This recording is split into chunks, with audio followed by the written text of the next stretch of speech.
The time is 4:02, and I'm calling to order the Thompson Springs Special Service Fire District Administrative Control Board regular meeting. It is Tuesday, January 21st, 2020. Present are Greg Halliday, Jalen Hawks. Evan Clapper is on his way from Grand Junction, should be arriving within the hour. Curtis Wells, Gabriel Wojtek, Rory Paxman, Mary McGann, Administrator Ruth Dillon, and Clerk Auditor Chris Berry. I would entertain a motion to allow me to be pro tem chair since Evan isn't here. So moved. Okay. Citizens to be heard. Second. Oh, second. Second. Okay. All in favor? Aye. Passes unanimously, 6-0. Citizens to be heard? Thompson Springs? Thompson Springs.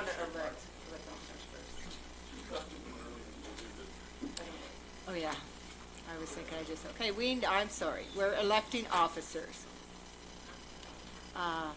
Would someone make a nomination for chair? I nominate Mary McGann as chair. Second. Discussion? All in favor? Aye. Passes unanimously. Secretary. Entertain a motion for secretary. You can give your job to Tara. But I would we like need to someone- nominate Mr. Halliday for secretary. All in favor? Aye. Thank you. Passes unanimous. Okay, we got 5-4. A Holiday voting against it. Treasurer. Do you want to delegate those Do you want to delegate your duties? Yes, I'd like to delegate my duties to someone who's more ably qualified. Tara, would you do that for me, please? Thank you. Okay. Do we need to vote on that? No. Okay. Okay, treasurer. I'd like to nominate Mr. Paxman for treasurer. I'll You want- second that. Discussion? All in favor? Aye. Passes unanimously. Do you want to delegate your responsibilities, Mr. Paxman? Yes, please. To whom? Who would like to take them? Chris, would you like to take those? Or who's gonna, I guess we, for the time Well, being? hypothetically, the treasurer is supposed to double-check the work All of the right. accountant. And so So- if I'm the person that's doing the accounting and double-checking myself, Yeah, that's not So you wanna good. do Chris Coffin? Yeah, we'll do Chris Coffin. Can we do that? Yeah. well, is it allowable to have a non-officer as treasurer? Or I guess you're just delegating, I don't know. But yeah, It doesn't matter. I'll just do it. just do it, Rory. I'll just do Just do it. it. Okay. Rory is stepped up to the plate. Citizens to be heard for Thompson Springs. Approval of minutes from December 17th, 2019. I move to approve the minutes from December 17th, 2019, and authorize the chair to sign all associated documents. Motion by Jalen Hawks, Second. seconded by Greg Halliday. Discussion. Seeing none, I call for a vote. All in favor? Aye. Ratification of bills. 6-0, unanimous. Okay. All right, Graham County bills to be approved for Thompson Springs Fire District 121-2020. Total bills, $1,256.76. Total bills and payroll, $1,790.06. Motion by Rory Paxman, Second. seconded by Gabriel Wojtek. Any discussion? Roll call vote. Greg Halliday, Aye. Jalen Hawks, Yes. Curtis Wells, Aye. Gabriel Wojtek, Aye. Roy Paxman, Yes. Mary McGann, yes. Passes unanimously. Did he give us a report to share? You know, Tara, did? Madam Chair, What? I talked with Chief Markham this afternoon before coming here, and I think everybody's got a copy of his notes that he's done. I don't know if everybody got one or not. Anyway, if you didn't, I'll just go through it quickly. On the 31st of December, there was a semi-truck fire in Interstate 70 at milepost 187. He's still waiting to get information on a new backup generator. As far as training goes, Chief Markham is going to be assisting as an instructor for an ongoing firefighter 1 class in Green River. And I probably need to address this next issue with the water district the next time I go up there. The water district has been using the building, which solely belongs to the fire district. And in the past, they have been paying a charge to use the building, and he wants to make sure that that continues. So I'll be discussing that with them next month, and that's all. Okay, thank you. It looks like we have to have motion for the delegation of secretary responsibility. Actually, that got taken care of earlier. Okay, Yeah. I thought so, but I thought maybe I had to redo it. Okay, old business, none. Future considerations? Public hearing, none. Closed session, none. Adjourned. I'm calling. We don't have to change anything, do we? Okay. Calling to order the Grand County Municipal Building Authority special meeting, Tuesday, January 21st, 2020. The same people are present as were in the Thompson Springs Special Service District, Fire District meeting. Okay. Present are Greg Halliday, Jalen Hawks, Curtis Wells, Gabriel Wojtek, Roy Paxman, Mary McGann, Administrator Ruth Dillon, and Clerk Auditor Chris Baer. Approval of minutes from December 3rd, 2019, postponed from January 7th, 2020. Were those, okay, were those ones? There's actually both December 3rd and January 7th.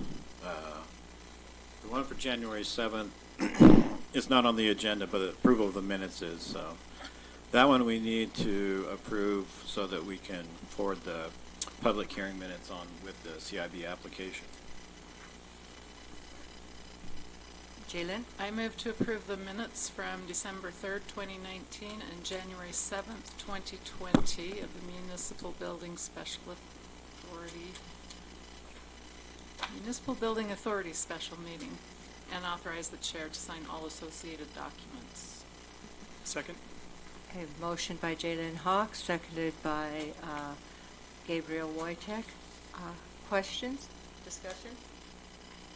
I didn't email you any changes on those two, did I? And they were great.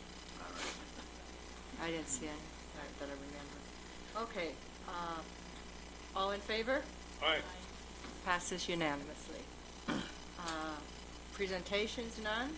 Discussion, none. Action item, discussion and consideration.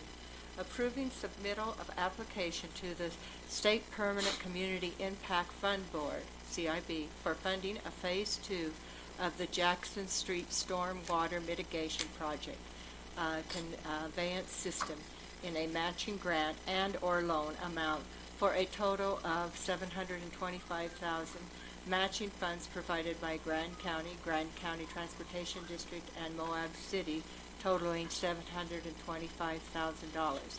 Estimated total cost for the project is $1,450,000. Bell Jackson, did you have anything?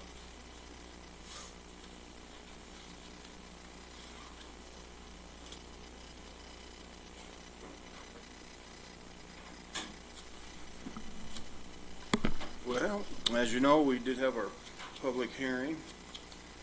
And to my knowledge, I don't know if we had any public comments or anything.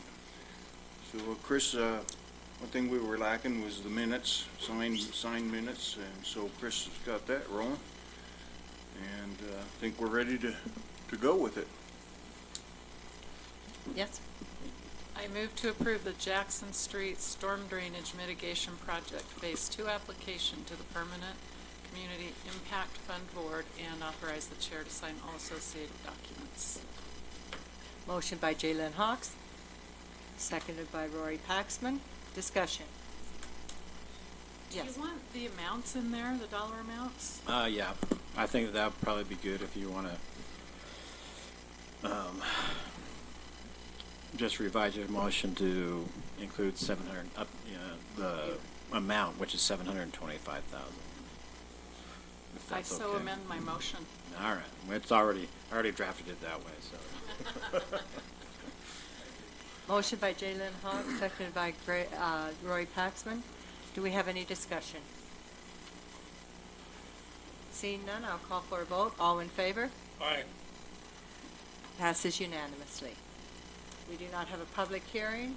Future considerations? Closed session? No. Adjourned.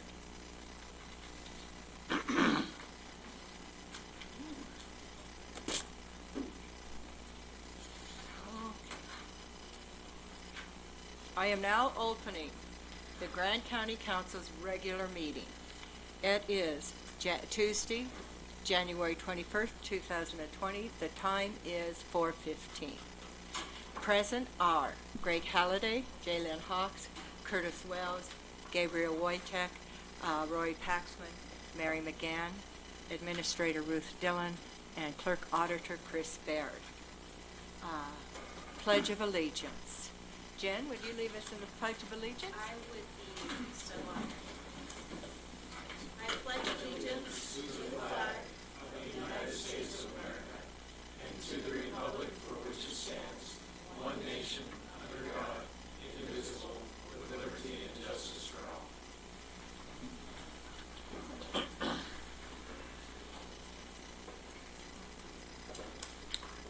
Approval of minutes.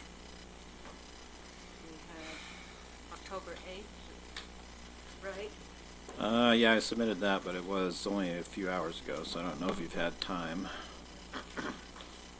So I've got October 8th and January 7th on the dais. And the January 7th was corrected. Didn't have Rory come in. Yeah, I took the corrections from Jaylen's email and incorporated those.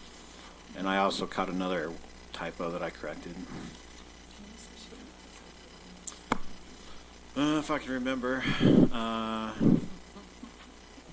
What were they, Jaylen? Have to find them. I can do it.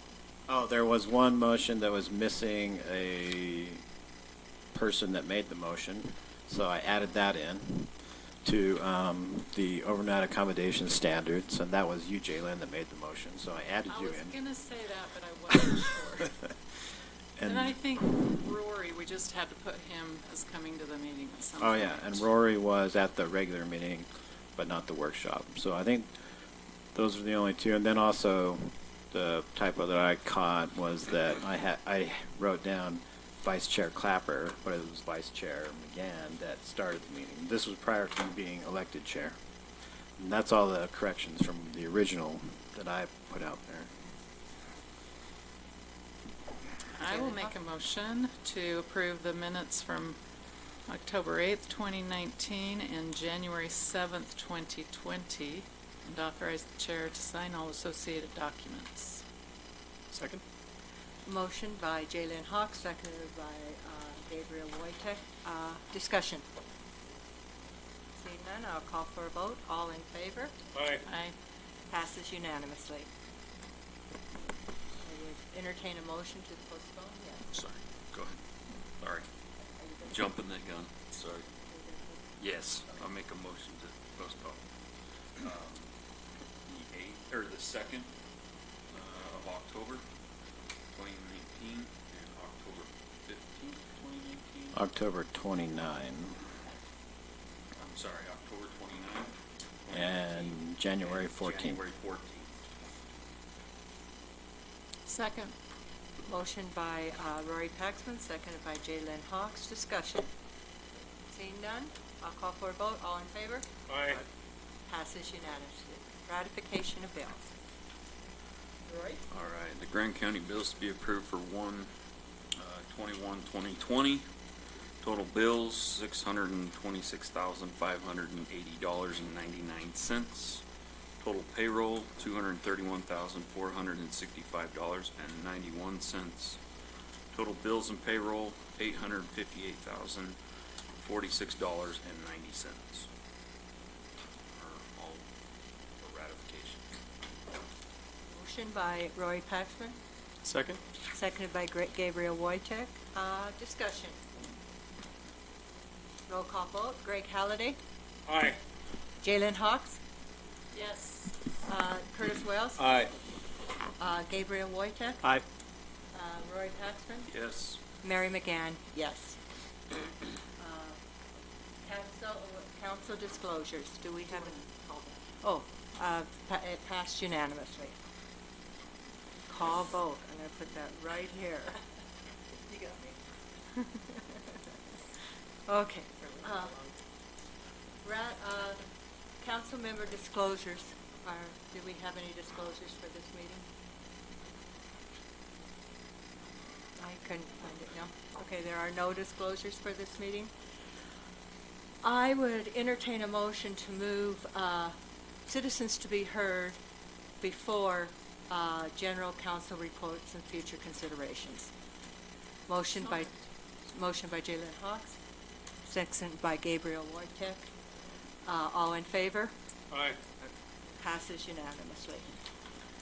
This is the portion of the meeting where we have citizens to be heard. You do not need to fill out a form, but if you have something you want to share with the council, this is your opportunity to do so.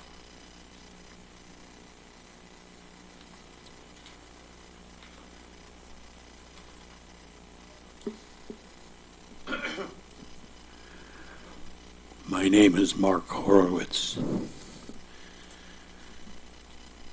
I state that for the record because that's my obligation, but also because I'm not yelling, perhaps you don't recognize me. I'm going to try a new tact this year. You may misunderstand my raising my voice in the past as anger, but in fact I'm just very nervous. I don't know why. I'm shaking. But I have several things I would like to mention. First off, I would like to see citizens to be heard to be a floating agenda item so that citizens can reliably expect them to be at, I would suggest, 6 o'clock. Whatever item is being discussed as 6 o'clock approaches, so when 6 o'clock happens, that item would be finished, discussed, and then people would know that that's the time for citizens to be heard. That's my first observation. Second, now that we have a new assistant to the IT department, I would like to see, boy, I can hear my voice booming, but I cannot hear your voices at all. And I think, I know when I go to the Moab City Council meetings, man, you can hear them loud and clear. And I would like to be able to hear you better, and I would like the YouTube presence to be far better than it is. People who rely on that, if you can't hear when Zachariah speaks, man, it booms out. And then somebody else speaks, you can't hear a word. So you turn it way up, and then Zach speaks, and the windows blow out. I'd like to see an improvement in the YouTube presence, and I'd like to see an improvement. I can hear myself clearly in the room here, and yet I can't hear any of you. We just heard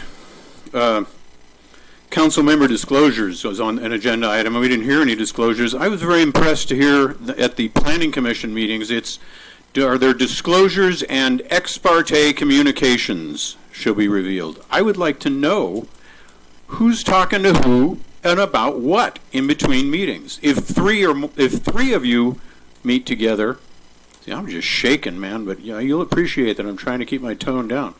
If three of you meet, you can essentially make a decision, call a fourth, and kind of agree, and the decisions are made out of sight of the public. I find that frustrating. I would like to see ex parte communications revealed. Since I've just deposited my 1/12 of my annual tax bill into my savings account, nearly $400 per month, I'd like to remind the council to be ever vigilant throughout the year, well in advance of budget time, that your decisions have thus and are quickly rising our taxes. I'm paying almost $5,000 this year, so I'm asking you, and I'm saying I'm gonna point out in particular two things.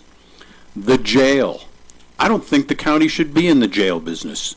And moving right along, I'm going to say the old Spanish Trail Arena, that's a big loser. It's costing us a lot of money. If they can't pull their own weight, I think they should be, that property could generate a lot of money. It could be a place for housing, apartments, affordable housing. It could be a business place. Make the old Grand County, the Trail Arena, into a mixed-use business. Make it a like a gateway entrepreneurial effort. It's far better than taking in $100,000 and spending $600,000 or $700,000. I don't have a horse. I don't care that much about that. I want my taxes to go down. Are you drawing it to a close, or you have a few I'm more? sorry, I can't hear you, Are Mary. you drawing it to a close, or do you have a few more Oh, do you comments? have a clock on me? Or is Well, that, we always try to keep it at around 3 minutes. Okay, or are we there? 3 to 6 minutes, I don't know. give me just 1 second. Okay.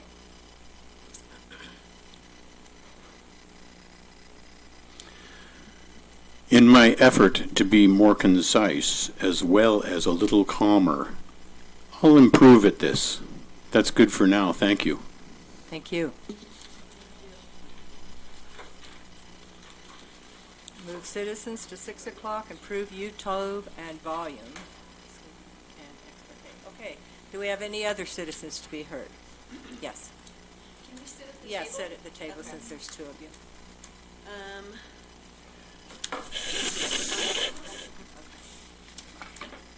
My name is Jen Sadoff. I'm the CEO at Moab Regional Hospital. Can you hear me okay? Is this enough? Okay. And my name's Doug Fix. I'm Vice Chair of the Moab Valley Healthcare, Inc., the owner and operator of the hospital. Thank you for letting us be heard today. Do you want to go first? Yeah. What we're here for, and tell Mark, also nervous. It's always hard talking up here. But we're here to ask you to do an unusual thing, which is to support our objection to, or our challenge to a proposed CIB funding of a clinic in San Juan County, about a mile from the border in Spanish Valley. You probably saw a newspaper article a few months ago.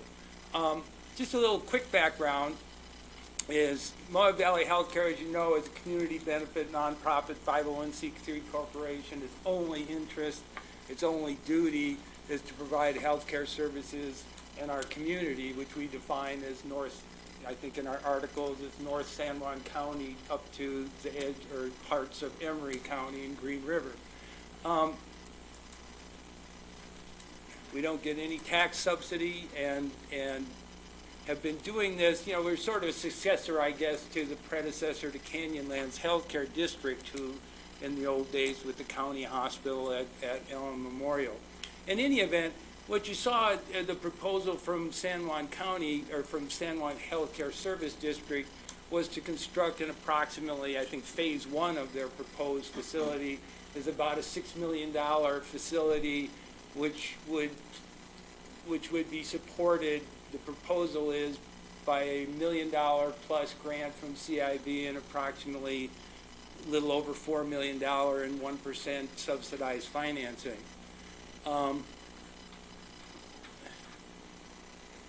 well, I guess our basic problem is we don't know what they're trying to do. It's the proposed facility is obviously considerably larger than the little clinic they used to have, which seemed reasonable to support the people in San Juan County or even in Grand County who would prefer to use Monticello-based healthcare services. Fairly small number, we would presume, but we don't know. We've never studied that.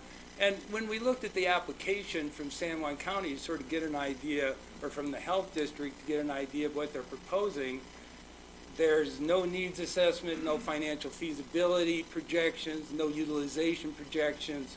We simply can't tell what they're trying to accomplish. You saw in the newspaper, it's basically a family practice clinic, which would have lab, radiology, I think some surgery facilities, nothing that's frankly not redundant with what's available in our community right now. So really the concerns we have are, one, we just can't figure out what they're doing. There was clearly no regional planning involved in any of this. You weren't contacted. The Canyonlands Healthcare Service District wasn't contacted, nor were we contacted. And frankly, if you read their application to the CIB, you would never know there was a hospital in Moab or any healthcare services. It's written from a perspective which I believe they need to qualify for certain federal programs that would allow this facility to get enhanced reimbursement, that it's an underserved area. Well, that's a federal designation given on a county-wide basis that now is being applied to this little sliver of northern San Juan County as their hope to be able to get this facility at least under the federal rural health clinic program. I don't mean to go into the weeds too much, but just give you a little background. Long and short of it is, from our perspective, their application has two really important statements. One is they acknowledge the razor thin was the language they used, margins in the healthcare business, and second, made it clear that they could not build this facility without the CIB grant and subsidized loan, that no private lender nor the public bond market would consider financing this facility. Personally, as that was my background in public finance, I take that as a pretty good evidence that it's not needed in a classic necessary way where a business could come in at market levels and compete. They have not acknowledged that couldn't happen. Our concern is, as a board member, that I've watched, well, a little bit of background. I spent 30 years in healthcare finance and worked with well over 100 small and large hospitals through the Intermountain West. I've only been on this hospital board for 2 years, but I can tell you, it's an incredibly rare combination of highly skilled medical and expanded medical services together with a just first-rate executive team and business office. They do an outstanding job of creating an almost unmatched level of service in a community our size tied with real financial stability. So our request is that CIB either reject this application or at least ask for needs assessment and a true regional planning so we can understand what the implications are. That final thing I'd say is, as a board, it seems to me my job is to protect the institution against what I'd consider unfair and unnecessary competition. There is absolutely no evidence that this is anything but both of those. Maybe we'll be proved wrong, but based on what we know today, that's not true. I'd be happy to answer any questions, but I would like Jen to talk just a little bit about what we're doing in terms of the services that are not duplicated at this proposed facility, but the services we provide outside of that, which could be jeopardized by a loss of market share and the obvious financial implications. So just to kind of sum up a few of Doug's thoughts, so our main concern about the CIB application is that they checked that regional planning had occurred. And I think there's often this inclination to think of, okay, it's Grant County, okay, it's San Juan County, but really what we're talking about here is one valley. And people from San Juan County are utilizing our services all the time. They have been for years. In fact, I did a zip code study on people from San Juan County beyond northern San Juan County, Spanish Valley. And last year, we gave away $1.3 million in uncompensated care to those residents down from here south of the border. So we're certainly caring not just for the people in this valley, but for the people in Grand County and San Juan County. So that they checked regional planning had occurred really bothers us because we're 8 miles away and their facility that they're proposing is less than 1 mile from our border. We would certainly be considered in the region if you really look at what regional means. It doesn't say has county planning occurred, it says has regional planning, and it hasn't. Second is to subsidize a service to come in and compete with another organization that's providing services to the community with a free grant and a low interest loan that is being pushed out before they even have to pay it back for 2 years is it does create some unfair competition. It's not competing on a level playing field, and it's putting our community's largest private employer potentially at risk, and it's something I think we should all think about as a community. That being said, I know that there are things that Moab Regional Hospital has to work on. I know because every 3 years we do a community health needs assessment, and also because I go to soccer games and the grocery store and I hear about it every single time I go. So let me tell you a little bit about what we're working on, because that's really, we'd like your support with the CIB application, but where we want to live is with what we're excited about and what we're doing for this community. So we just finished our community health needs assessment for 2019. There were 0 surprises on it. Number one, as it has been for many years, is the need for addiction medical services and behavioral health services. I think we all know that. Last year we hired a full-time psychiatrist. Today I signed a contract to put her part-time at Four Corners Behavioral Health, which I think is going to be a huge game changer for our community. We're hiring a child psychiatrist right now. We've put a nurse care coordinator for psychiatry in place. We're hiring a psychologist in the middle of the summer. And I think we're building a behavioral health department that will really serve this whole community in ways that will be life-changing for families who live here. And you know, in my zip code study, I did see a number of people from San Juan County are coming up here for behavioral health care services because there's quite a vacuum down there for that. The second thing I heard in the community needs assessment, which I hear all the time, is primary care wait times. That was no surprise because I've heard that from our community too.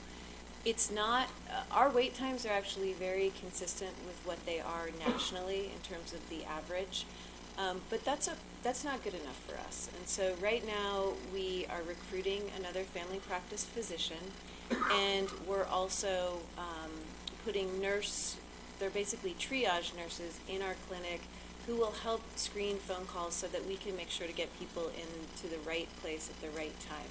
We have an urgent care that's open every single day of the year, so accessing a provider is something anybody can do on any day of the year for clinic prices. The urgent care is the same price as a regular clinic. Is it? Curtis, why are you yawning? Is this not fascinating? He's a new father. Yeah, That's what right. I know. So, and then the other thing I just want to hit on is why our primary care wait times have been driven up. Our community's Medicare patients, the number of Medicare patients who live here is rising, and they tend to be more complicated patients who take up longer clinic visits. And we want to make sure that they're getting the time they need with their physicians and not just being, rushed through. So, and then the other piece is we put a hospitalist program in place 2 years ago, and we've kind of been trying to figure out what the right balance is there. So a hospitalist program is, rather than a doctor running back and forth between OB patients and patients in the hospital and the clinic, like they have done for years and years and years, the week that that physician is on the hospital side of things, they just focus on the hospital side of things and any OB patients that should come in precipitously. It's better quality of care because mistakes happen when people are distracted. And when you're running back and forth between the hospital and the clinic, that's when mistakes can happen. So we think it's a quality thing. That's why we did it. And we added a primary care doctor to pick up some slack, and we're going to be adding a second one. So we're excited about that.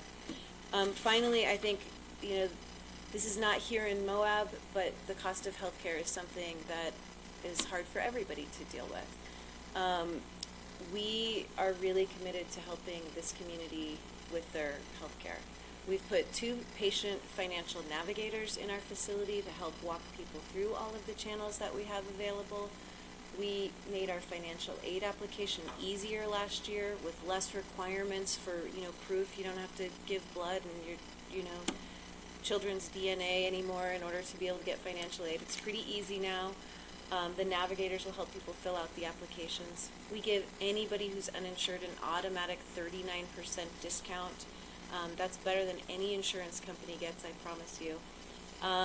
We do sliding scale financial aid based on income and family size, and that could be for somebody who's insured or uninsured. It could help with deductibles and copays. And we just lowered our prices on our 7 most utilized lab tests so that patients aren't delaying their diagnostic tests because they're afraid of lab fees. We also made it so that rather than just the low-cost blood draw in January, we opened it up to be available all year long. So we're really working on hitting on the things that matter to this community, which is quality, access to care, and price. And we're planning an expansion for meeting the needs of the future. We have to expand our ER. We're seeing a major increase in the trauma that we're getting in through the ER. And, we appreciate the county's support. We are all working together to make sure this community is cared for. The last time Chris and I saw each other, we were yelling at each other around, around, what's that? We had a hearty debate because, we take care of the people who are currently living in Grand County jail. At a really low rate, but that's kind of what a community does, is we come together and we figure out how to take care of all of these things, and sometimes it's a give and a take. So we would appreciate your consideration, at least to ask for a slowdown on this CIB process so that we can do a true community needs assessment of what this valley needs. San Juan County is not proposing to put an EMS substation down there, which would really save lives. They're going to let Grand County take that on. So, putting in convenience that will draw revenues down to Monticello versus looking at what the true needs of this community are is what we would ask you to have our backs in with the CIB. And if I could add just 2 sentences, is one, just to underscore the connection to the community. If Moab Valley Healthcare Inc., wherever it is dissolved, the articles of incorporation say those assets are yours. You become the hospital. So just to underscore what a community asset this is, it is ultimately the county's asset. And really, if anyone has any question about our relative healthcare situation compared to most rural areas, I would just suggest, Google rural hospitals and look at the first page. I think you'll have no question about how incredibly fortunate we are to have these folks. It'll be about how they're closing.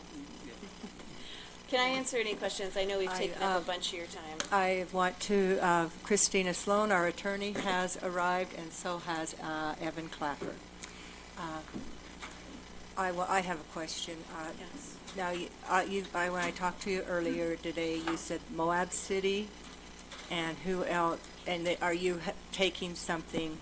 The Grand Canyonlands Healthcare Special Service District has written a letter asking the CIB to request more regional planning and to either deny or delay this application at this time until a true regional needs assessment can occur. What are the real priorities for this valley, or for San Juan County for that matter?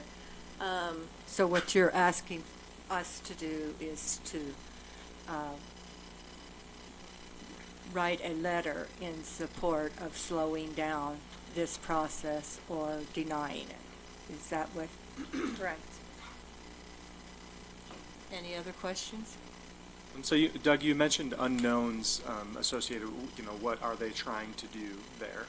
Has there been sort of an attempt by your board to sort of just open up a line of communication or really find that out? In fact, yes, after this became public, Jen did go down to meet with their administrator. They used a phrase called, what they said was that they felt like the citizens in northern Spanish Valley had been paying taxes and not received services, and they felt compelled to provide services for those citizens. However, in their own data, which we received through a GRAMA request, they have 497 citizens down there. And if you look at the number of citizens south of Blanding who don't have access to health care, who they're not worrying about at this time, it's sort of like, well, don't they pay taxes too? And shouldn't we be thinking about a clinic in Bluff? Because between Bluff and Mexican Hat, there's a very similar number of citizens that don't have a health care facility 8 miles away from them. Really what it boils down to is this isn't about just serving those people. This is about seeing a valley with, about 9,500 people from which to draw from. Monticello's a small town. It's probably really hard to keep their hospital afloat down there. They have a clinic in Blanding. None of their physicians at their clinic in Blanding have privileges at the hospital that is across the street. Meaning, if you see your podiatrist at the clinic in Blanding, they will take you back to Monticello for surgery. If you see your family practice OB doctor at that clinic in Blanding, they will take you back to Monticello to give birth, because they do not have privileges to work in that hospital. So what it becomes, and laboratory, radiology, and specialty services basically feed hospitals.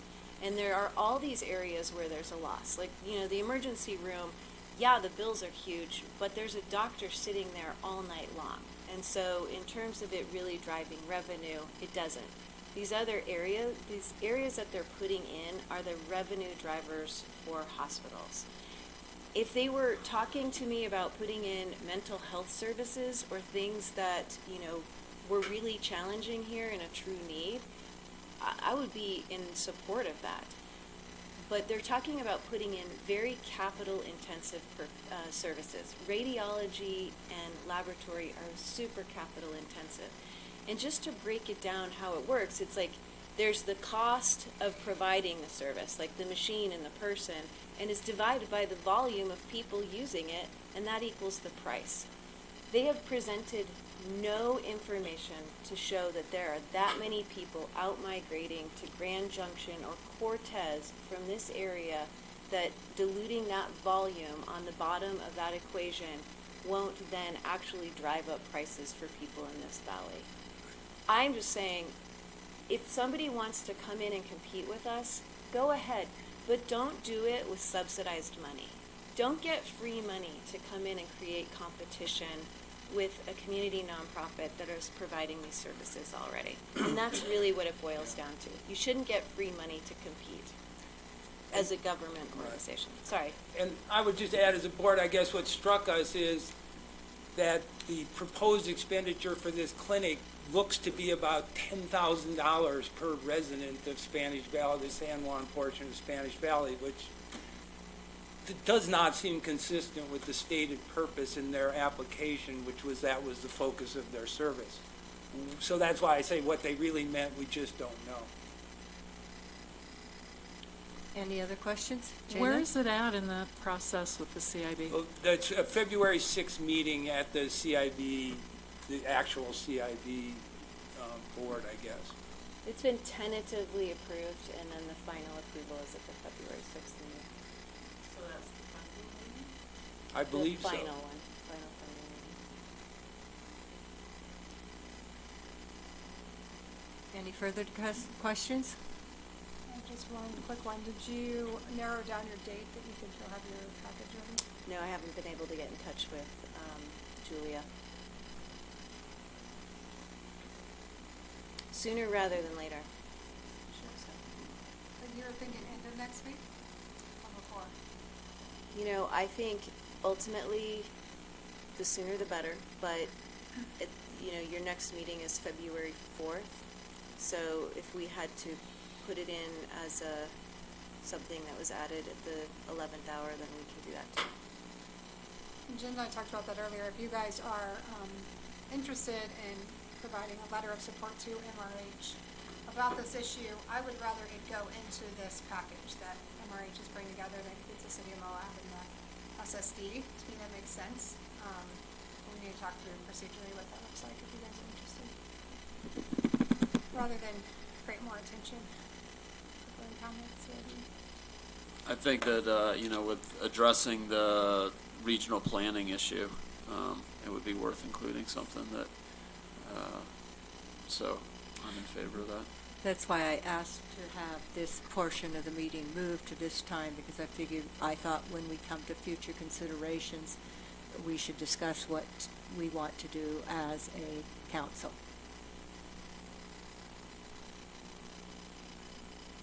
Any further questions? Thank you for your time. I Thank appreciate it. Never fun trying to argue that more is not necessarily better. Thanks a lot. Thank you.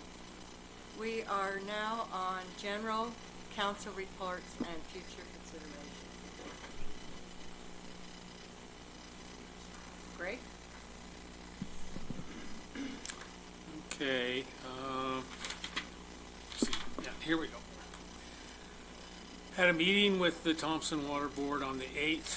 That meeting had been moved to the 15th, so I didn't meet on the 8th with them.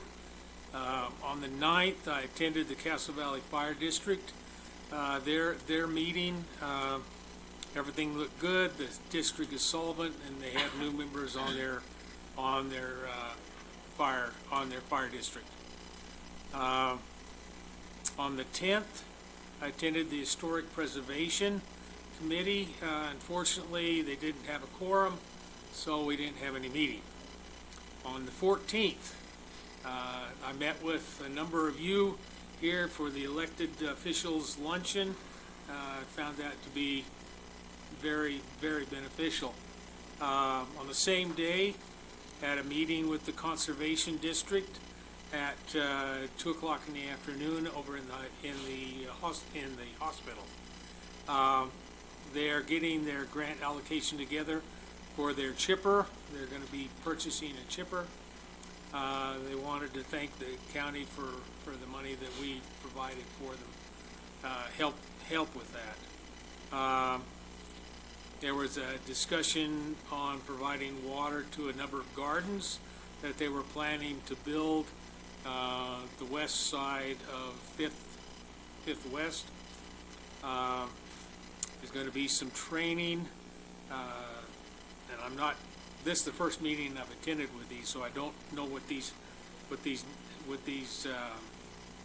letters mean, but the UDAF or the UACD, not sure what they mean, but there's going to be some training coming up on the 24th of March in Green River. Also that same day, cram everything in the same day, had the Transportation Special Service District. We voted to support, to spend $265,000 for the Jackson Street drainage Phase 2 project. We have a new secretary, and that is Nicole Taylor, and a new member, Ashley Wareham is our new voting member. On the 15th, I attended the museum board. They're planning to open the museum on the 1st of April. There's a problem with the roof. The county provided them some money to repair the roof, and they are working on some other decisions regarding some of the displays. On the 16th, we had a coordinating meeting with Bureau of Land Management. There was a number of us there. We talked with the BLM, reference some gravel pit issues, both for the county and for the town of Casa Valley. Also, we talked a little bit about the right-of-way issues surrounding the 7-county coalition that's wanting to upgrade the East Canyon Road. And that's all I got. That was a lot. Jaylen? I went to Planning Commission meeting. They have a new chair and vice chair. Abby Scott is the chair. Emily Campbell is the vice chair. They're reviewing their bylaws to officially amend at a future meeting and considering a joint meeting with the City Planning Commission to try to get on board for any projects that it might make sense to collaborate on. They did have their public hearing on the Rancho Nuevo development. It was a packed house. 19 people spoke, I believe. All of them except for perhaps one was opposed for several reasons. And I'm not really sure what the status of that will be, since the Planning Commission decided, I think they voted unanimously. It might have been 6-1. One may have been for it, but to send an unfavorable recommendation. Oh, 5. 2 people were absent, 5 voted to send an unfavorable recommendation to the county council. And if you did not get a chance to go on that field trip, and it does come back to the council in its same form, you should try to arrange to go. I can probably help with that if you want.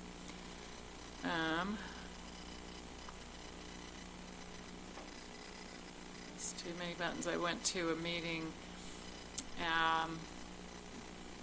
in Curtis's place, I guess, with the BLM, mainly to see where they're at with the application by the 7-County Infrastructure Coalition and the Book Cliffs Highway, Book Cliffs Road.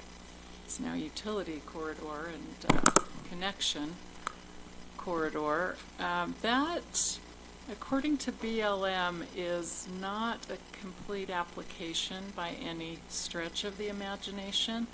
I can let Mary elaborate more if she wants, but they sent a letter to the 7-County Infrastructure Coalition, and they've addressed all of the issues in that letter. There are probably a half dozen, maybe 8 issues. They've addressed all of those except for 2, but the 2 issues are pretty major, and one is financial liability. The BLM wants to know that somebody is financially responsible for this. 7-County is saying that they have the funds along with the state if the state builds it and takes it over. But the state has not provided any letters to BLM saying, yes, we'll do this. So that's where that's at. And the other big issue are right-of-ways. Grand County is probably the minority holder of right-of-ways in that corridor. There are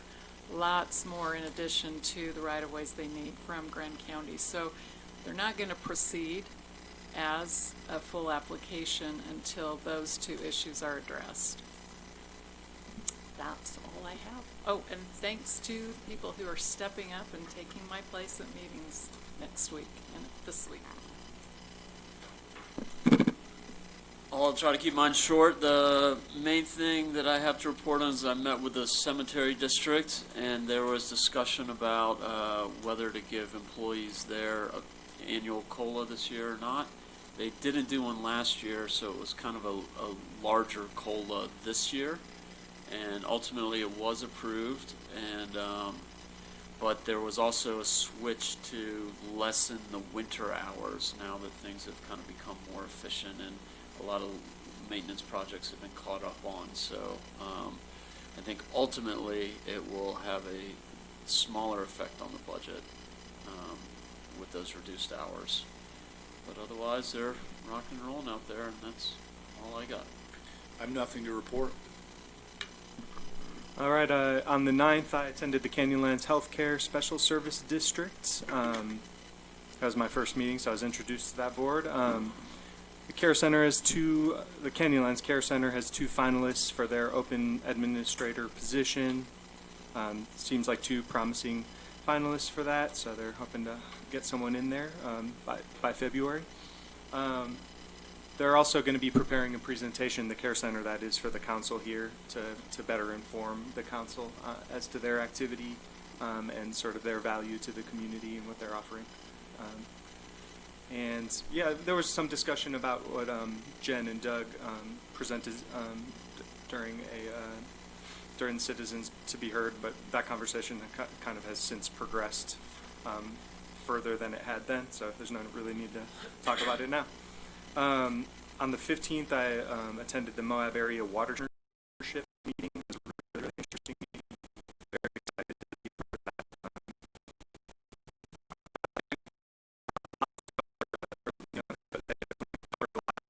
Hour and a half of the regular meeting.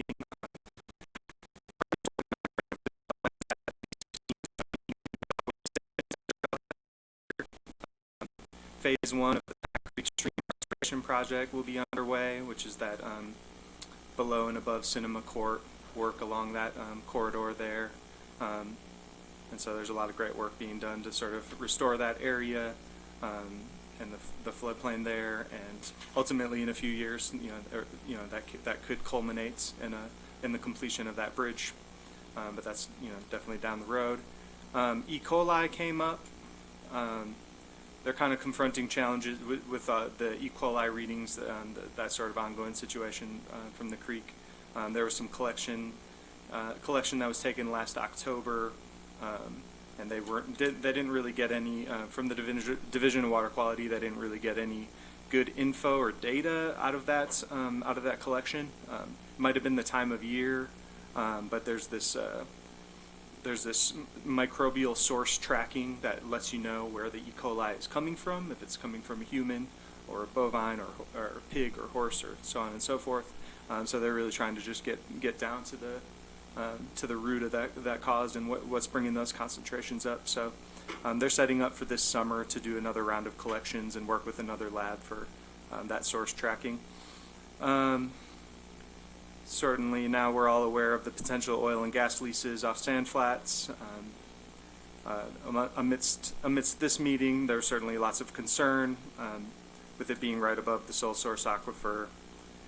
Some talk of a joint letter that this council might have the option to participate in terms of speaking to the inappropriate nature of oil and gas development at that location. And then so after the regular meeting, there was a representative from the Utah Division of Water Rights. It was, I believe, the second of 3 presentations about the Moab and Spanish Valley Groundwater Management Plan. So that was really interesting. Provided a lot of graphics, especially with regards to the historical records of water table elevations. Provided an overview of the existing well monitors throughout our valley. And then also talking about the establishment of new monitoring wells and just trying to get a good handle about what's going on with the aquifer, trying to get as much data as possible so we can make this plan can have the best plan moving forward, which is to sort of identify the threshold of halting groundwater development before it's reached sort of that long-term rate of recharge. So it's a proactive rather than a reactive action is really the goal there.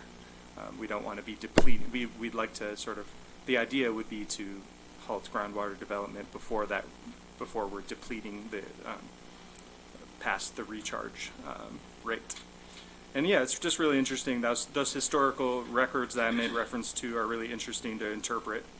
Ultimately, because there's natural fluctuations historically when sort of the readings were first made. Water was used a lot different in the valley in terms of how especially farmers were drawing water out of wells, and then Ken's Lake came in. It was all very interesting stuff for me to learn about.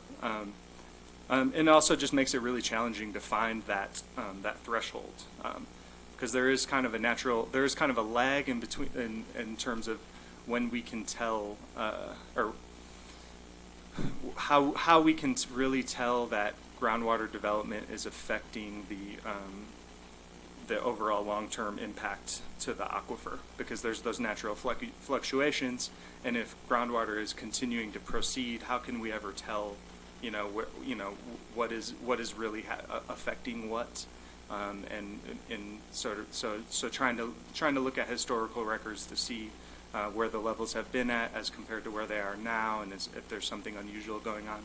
So it seems unfortunately not as clear as maybe we would like it to be in terms of sort of painting a clear picture, but I'm sure they're still working on it, and yeah, it's really interesting meeting. Thank you.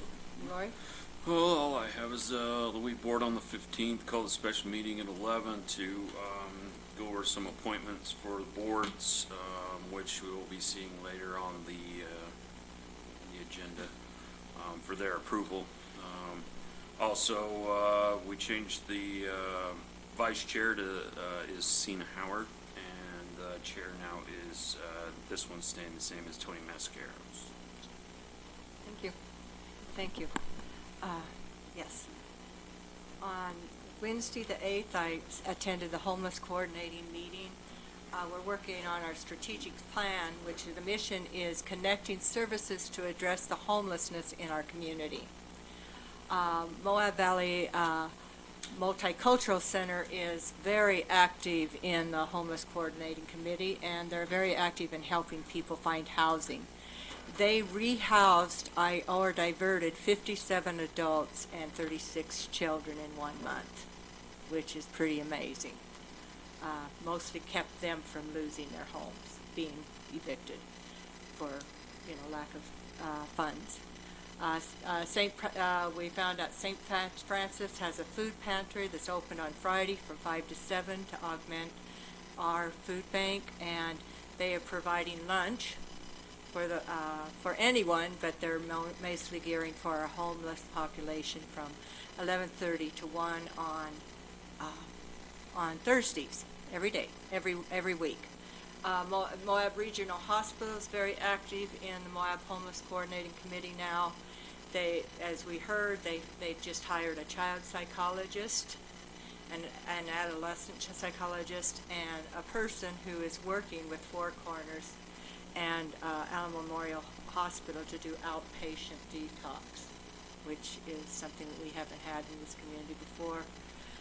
It's also exciting that we're having 2 members of the homeless community attend the meeting, so we're really hearing from them. They tell us, yeah, that's a good idea. Homeless would take advantage of that, or no, that's probably not your best idea. They say one of their biggest struggles is being able to do their laundry. Moab Solution earned $11,180 at City Market fundraiser during the holidays. This month, they've already spent $2,000, but this is also a very expensive month for dealing with our homeless population. On the 13th, I toured the Rancho Navor, I don't know if I said that correctly, proposed development, and I felt there was huge concerns with the water drainage. I walked away from that, it was very fascinating, lots of people there with lots of knowledge, and I walked away from it thinking it was not a good development idea. On the 14th, I attended the Children's Justice Center meeting. I met the new head of the CJC, Children's Justice Center, Aubrey Davis. Seems to be excited and doing a good job. In the first quarter of this year, they had 10 interviews, In the second quarter of this year, they had 27 interviews. And they're working on a multidisciplinary team is becoming very active in Child Protective Services. They have a June to June meeting. That's why we didn't have the third quarter reported, or the two other quarters reported. Election lunch, travel council, very busy meeting. I'm going to just do the highlights or it'll take too long. The airport director expressed how much he appreciates the data that's collected. It helps him. More talk on pickleball courts.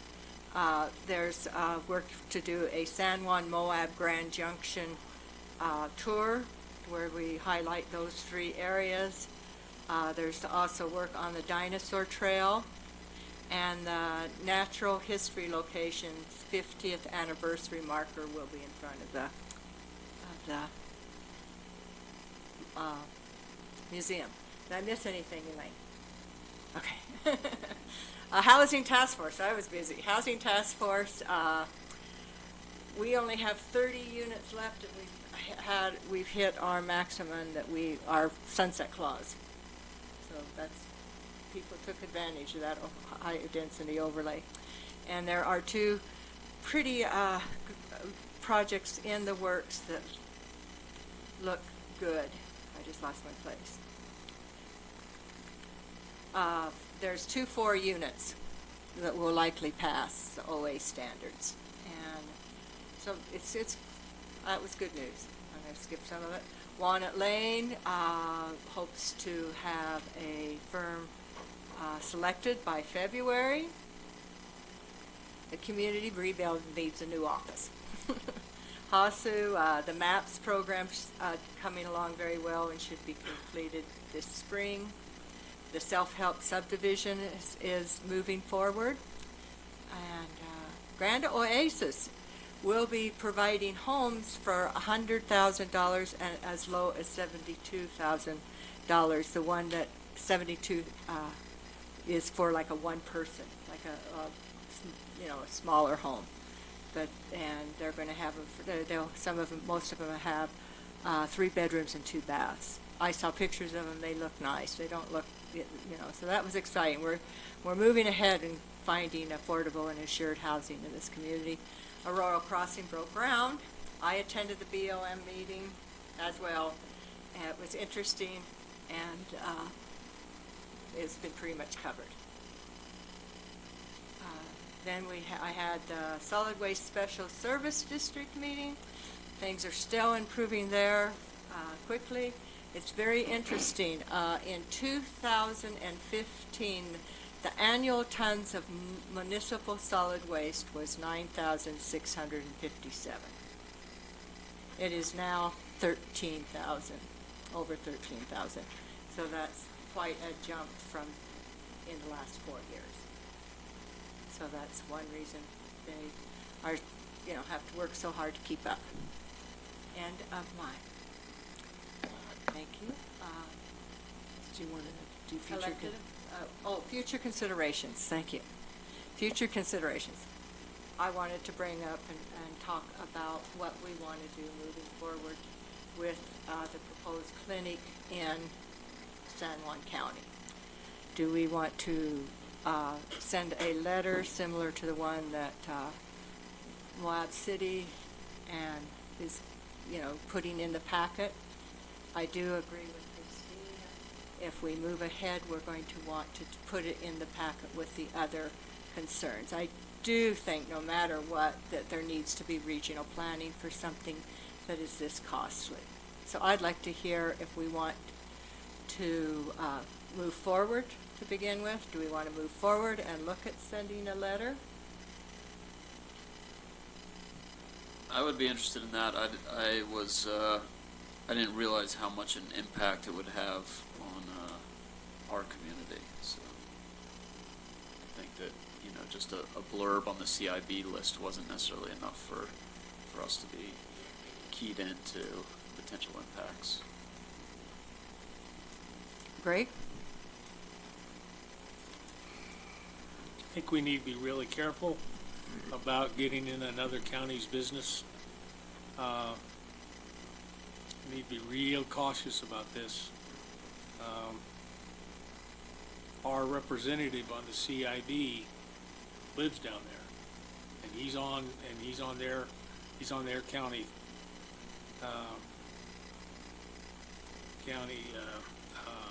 commissioners.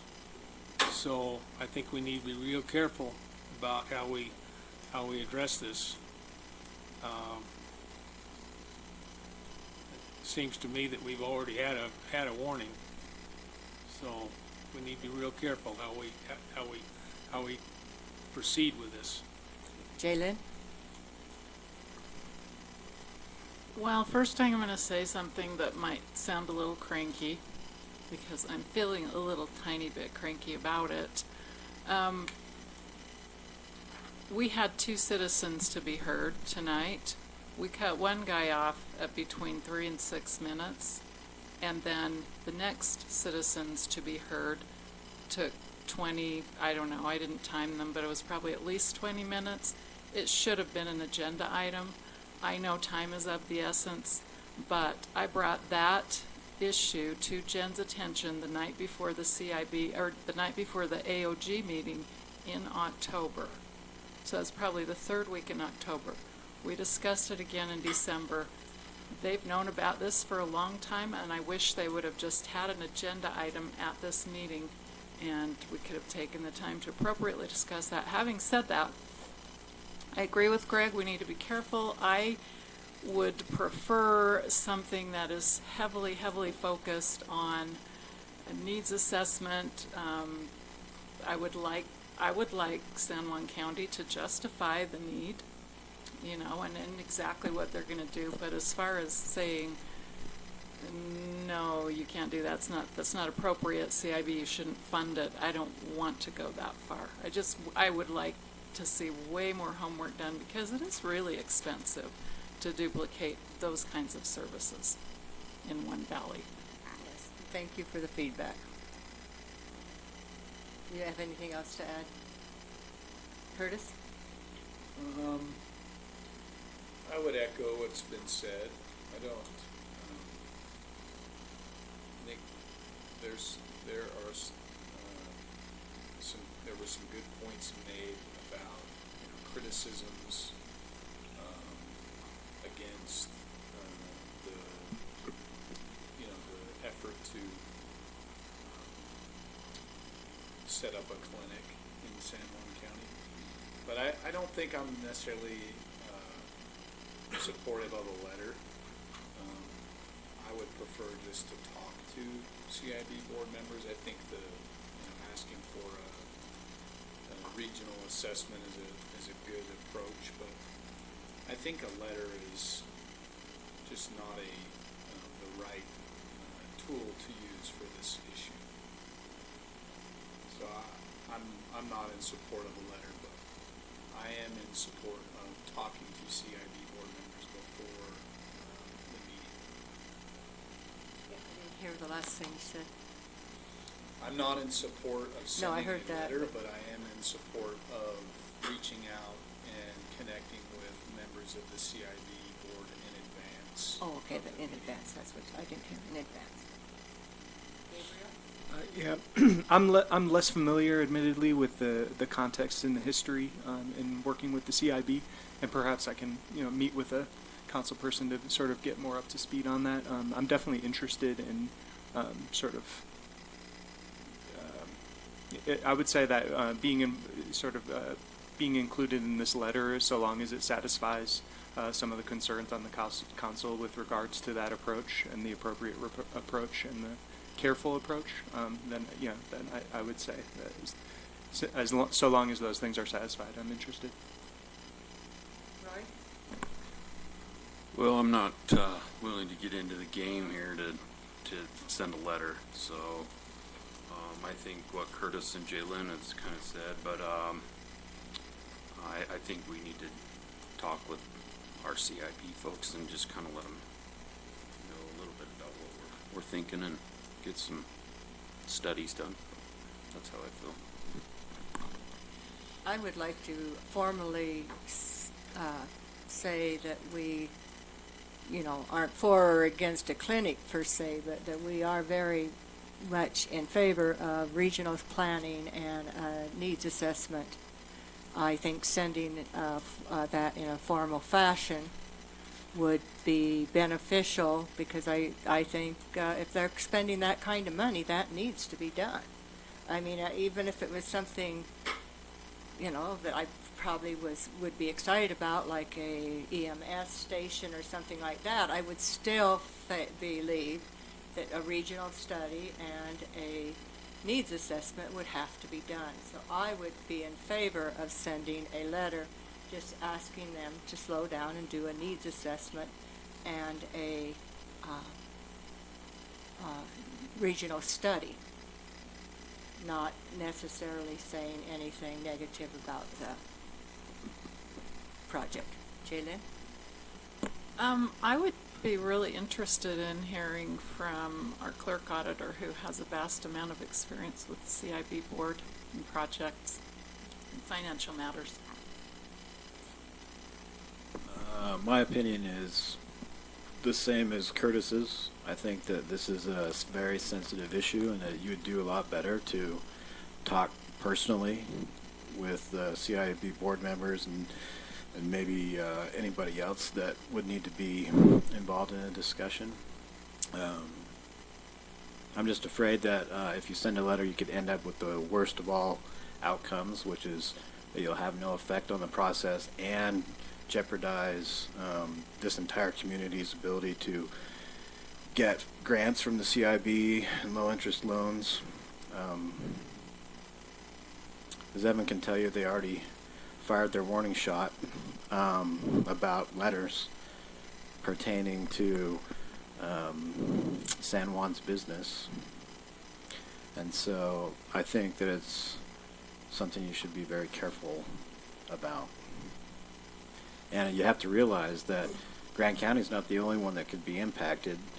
Every political subdivision in Grand County who may want to go to the CIB for whatever capital project need they have could be impacted. The city of Moab and all the special service districts. So from my take on the discussion, it looks as though there is not enough people in favor of sending a letter. And so, but that it is, we are encouraging everyone that would feel comfortable calling and talking to CIB board members. Is that the take that most people feel? Head nods. Okay, thank you. Future consideration. So, Mary, yes?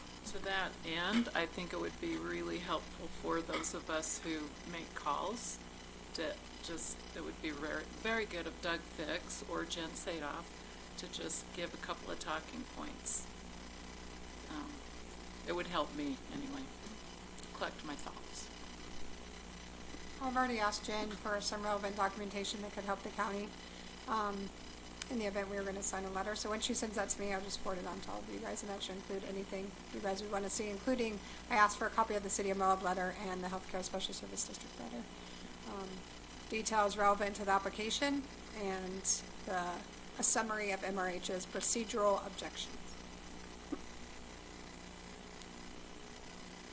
Okay, so I do encourage people to call the CIB board when you get the information and express your thoughts and concerns. I think it would be a good idea to slow the process down, but I don't want to hurt our chances.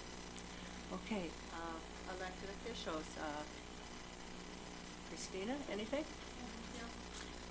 Chris?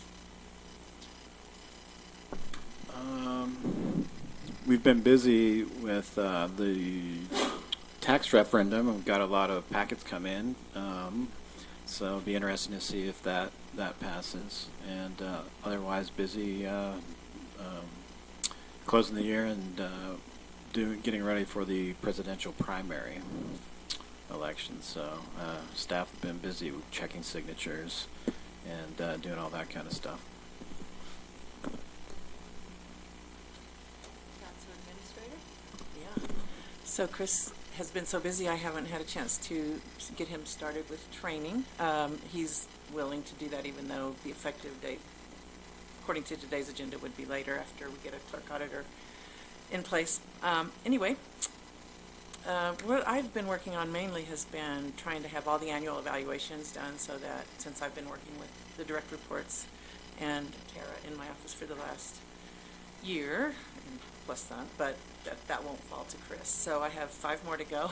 They are just, they're all in the last 4 months, November, December, January, February, March. So anyway, 4 or 5 months. So that is kind of where my efforts are right now. We do have a study committee coming up as well on January 31st for the change in form of government at noon in this chambers. And so that is the only meeting that they have established so far for 2020, although they'll be talking about doing some more open houses prior to the election. We hope to, we'll certainly have our county attorney's review of the optional plan to look at any further revisions if needed, so that there will be something before the public for the vote in November. And there's processes for noticing and website and state meeting notice website publications and so far that the clerk auditor's office and my office will coordinate on. So that's all I've got.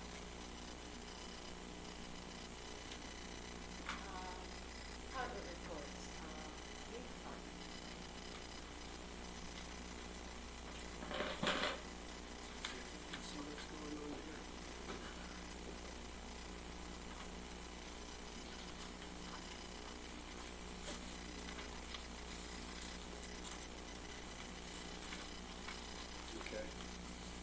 This is just a date on here and what we're doing in this part here. This last year for the Quarry Crest or Short White Top, we sprayed almost 20 acres.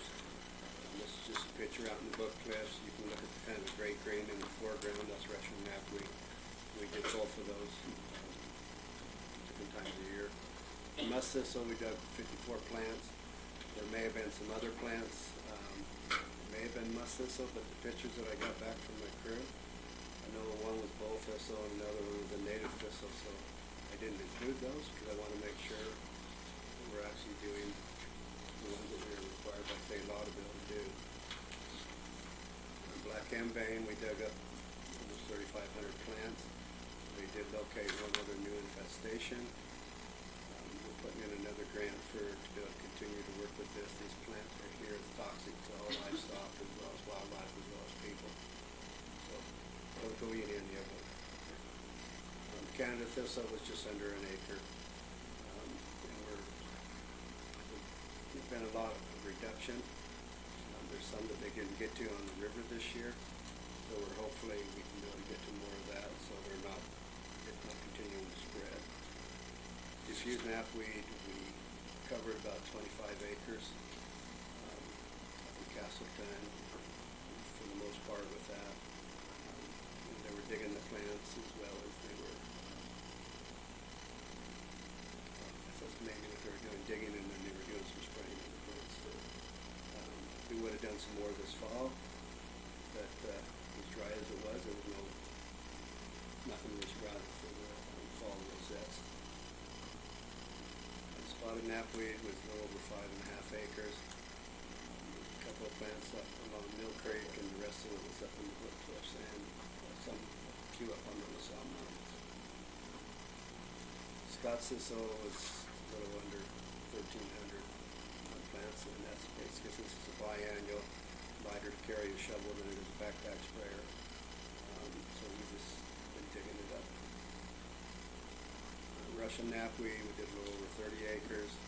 We did 3 releases of gall wasp in the county. And the gall wasp, the gall is the one on the upper right. And we collected some gall midges, some of the galls for Carbon County for them to be able to release, and that's the one up on the upper left-hand side.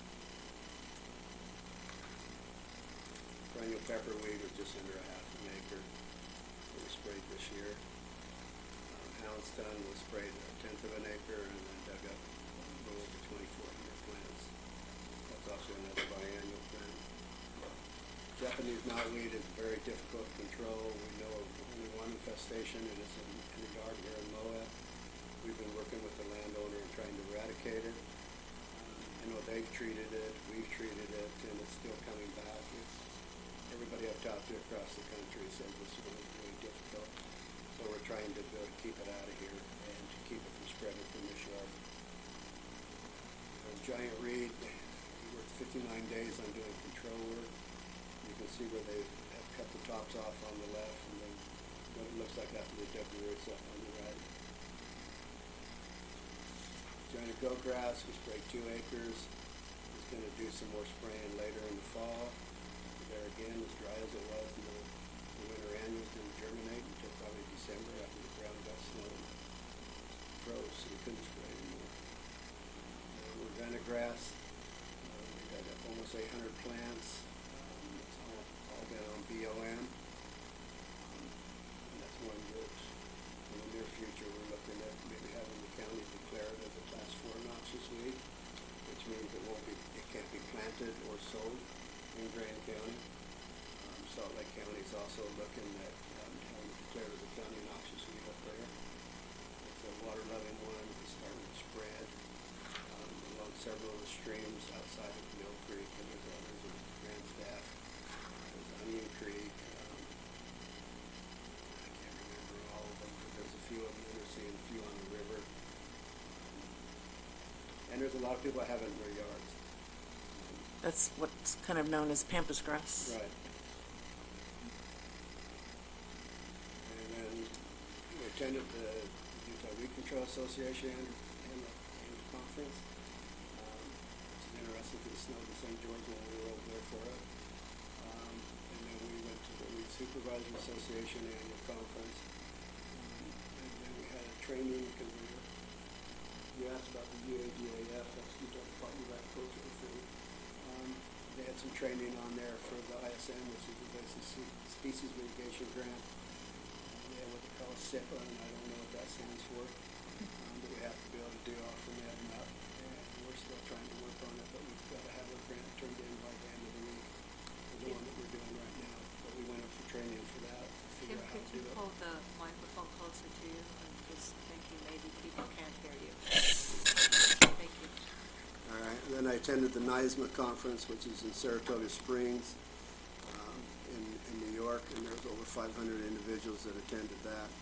And NISMA is North American Invasive Species Management Association.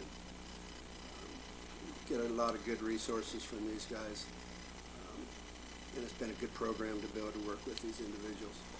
And this is just showing the comparison since 2013 to 2019. Just for some of it, like Russian knapweed, spotted knapweed, perennial pepperweed, Scott thistle, hairy cress, some of the roadsides, black henbane, musk thistle, and tamarisk for Russian olive control. And kind of the final thing, just a tribute for the black deer that further died. I've got all 4 years of pictures up in there that you guys haven't seen in the past. The lower right one is for this year. He wouldn't turn around to look at me, so I couldn't get a better picture. But anybody have any questions? Keep up the good work. Thank you.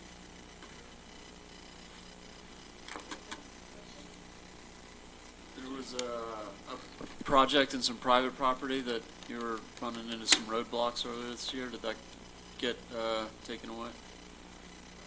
Dealt with? Do you remember which one? It was one that It was, yeah. The one on Tusher, I think. there's one that There was came one to in us. Grand and Wason. Oh, there was one on Tusher, yeah, that was taken care of.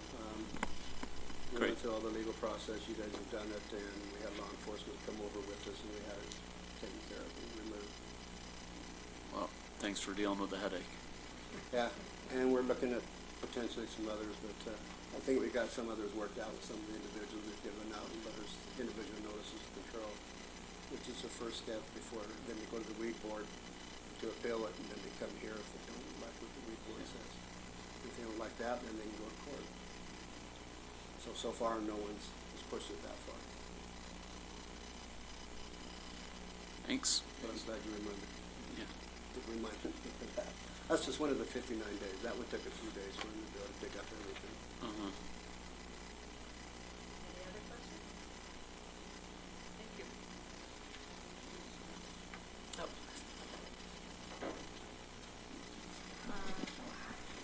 The Community and Economic Development Department. Zachariah on Family Business. So our update is mostly just 3 events that you should have all gotten an email about already.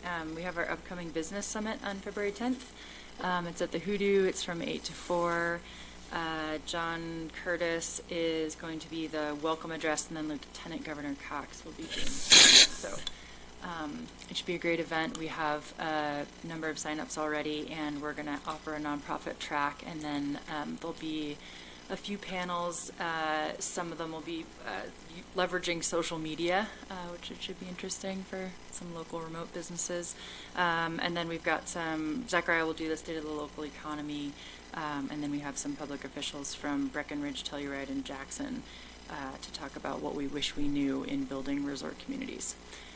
So if you don't attend, if you can at least spread the word, that would be very helpful.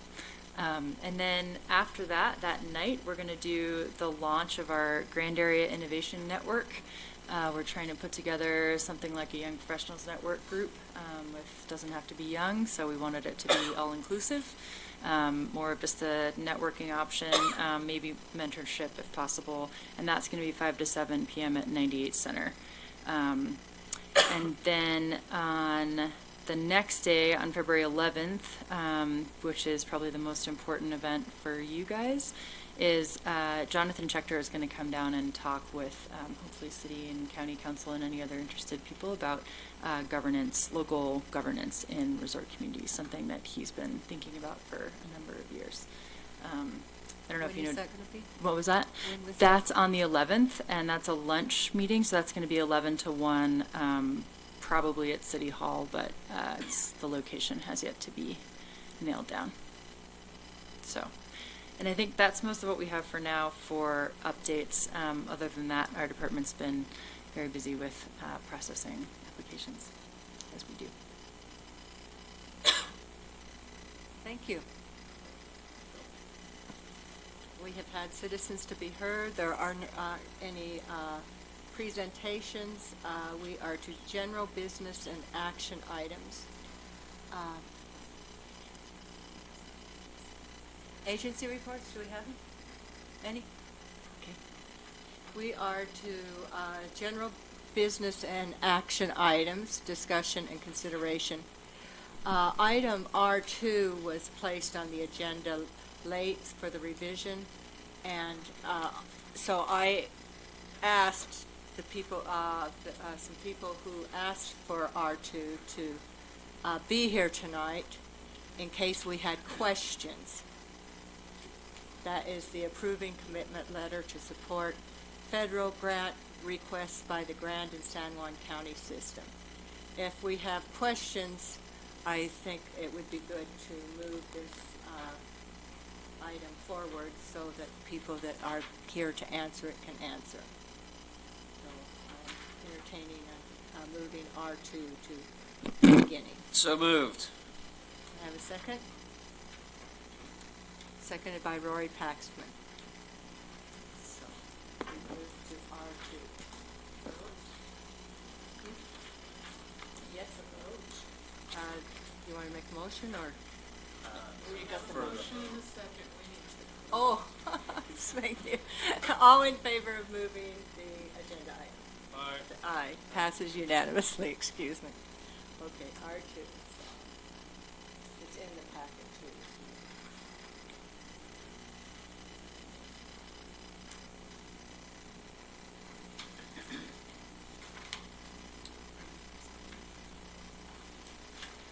I was going to have the people who gave it to me, would Mr. Pacheco, and would you come forward and present what this is, please?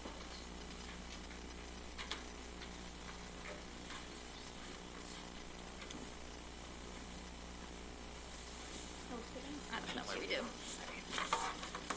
Well, thank you for moving that forward for us. My name's Dick Pacheco, and I'm the chair for the Resource Advisory Council for Grand and San Juan County. And with me is Becky Hinchcliffe. She's the director for System of Care for our region here. And she knows more about all of this grant that we're applying for than I do, so I'm going to let her talk. Yeah, so System of Care is a program through the Department of Human Services, and we work with youth in the community who have different behavioral or emotional challenges that put them at risk of being removed from the home. So it's not DCFS where there's safety or risk within the home environment itself. This is the children's own behaviors that put them at risk. And so currently we work with about 8 different families between San Juan and Grand County, where ideally we would be working with 5 to maintain national standards of fidelity. And so what this grant would do that the state is applying for, it would expand the capacity of System of Care within specifically rural communities. So Grand, San Juan County, and Emery County would all get their own teams where each team could work with 10 families at a time. And the idea is we work with families and with these youth to figure out what are ways that we can prevent these children from being removed from the community. How can we work with community resources to keep them here? Because the outcomes for children removed from the home are really not ideal. They don't really develop the trajectories or the pathways that originally were idealized when that started happening years ago.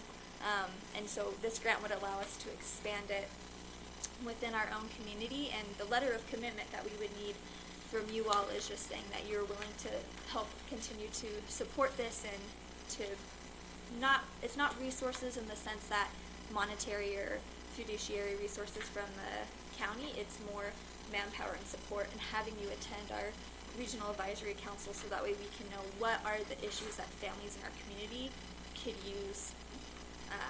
What are we lacking? What do we need? Or maybe what do we have that we're not taking advantage of, and how can we apply those to our families so that way we can help change the trajectories of some of these youth. Thank you. Questions? I entertain a motion. I guess my only comment is it sounds a lot like work that the school district is doing, and I'm a little bit sad that you all aren't on that key leader board. It seems to fit so well together. Yeah, so we work a lot with the school district, and Mallory Nassau, who is the resource person for the school district, she used to do System of Care. And so she moved into that role to help more on that school district level where right now I work in both counties, San Juan and Grand County. So this grant would help to create teams so our focus could be specific to each county, because obviously each county has a different culture and different needs. Okay, thank you. And she attends the meetings, doesn't she? Yes, yeah. So Yeah, Mallory is a part of the regional advisory council. Yes. Can you expand a little more on what, besides the letter, you would need with us? You had mentioned something about attending or participating. I kind of missed what you were saying. Yeah, so we have our regional advisory councils. Pastor Pacheco is the chair of those council meetings. And we just try to have as much community involvement from different sectors, not just the city council or the county council, but also local businesses and families. And we just want it to be an accurate representation and not just an agency representation of the community and families. And so currently we have, I'm going to mispronounce her name. Ronnie, yes, and she's been attending for the last couple months, and those are held quarterly. So just that continued support, continued involvement, so that we can make sure that we're not, 1, being redundant, and 2, that we're actually addressing what needs to happen and not just what we see within our agency system focus. And right now, we're working with Moab Valley Multicultural Center. They're developing a complete resource list of what's available in the county, and they're part of our Resource Advisory Council as well. Yeah, CCAVEN's a part of that. Yeah. We have DCFS, JJS, some of those more, the state agencies that are part of that. And then we also have just community members who come to those meetings as well. We have the vice president of the Blanding USU who attended this last time, and we're going to start a few programs together, hopefully. And so we're just really trying to figure out ways to be united, so we don't duplicate services, because sometimes, as I'm sure you all know, that happens, especially when the state comes in and there's already community things happening. We want to help build off of those community resources. We don't want to take away from them or replace them. I'll make a motion. I move to approve the commitment letter to support a federal grant request by the Grandin-San Juan County System of Care Resource Advisory Council under the Utah Department of Human Services, and authorize the chair to sign all associated documents. Motion by Jalen, seconded by Evan Clapper. Jalen Hawks, and seconded by Evan Clapper. Discussion. Okay. One quick thing, the letterhead needs to be updated to show our new chair and vice chair, so we'll take care of that. And there's a timeline, right? We have to have it to you by the 29th. Yeah. The letter. The grant is due on the 31st, so I'm trying to collect all the letters by the 29th so I can have them into the state system for that submission. No problem. I'll sign them probably tomorrow, probably tomorrow or Wednesday or Thursday. Okay, thank Good. you. Thank you. Thank you. All in favor? Aye. Passes unanimously. Thank you. Thank you. Thanks for what you're doing out there. Yeah. I attended one of the meetings. It's huge. A lot of people attend. It's very well worked. Okay, item H, approving stormwater drainage easement serving Arbor Drive. Bill Jackson.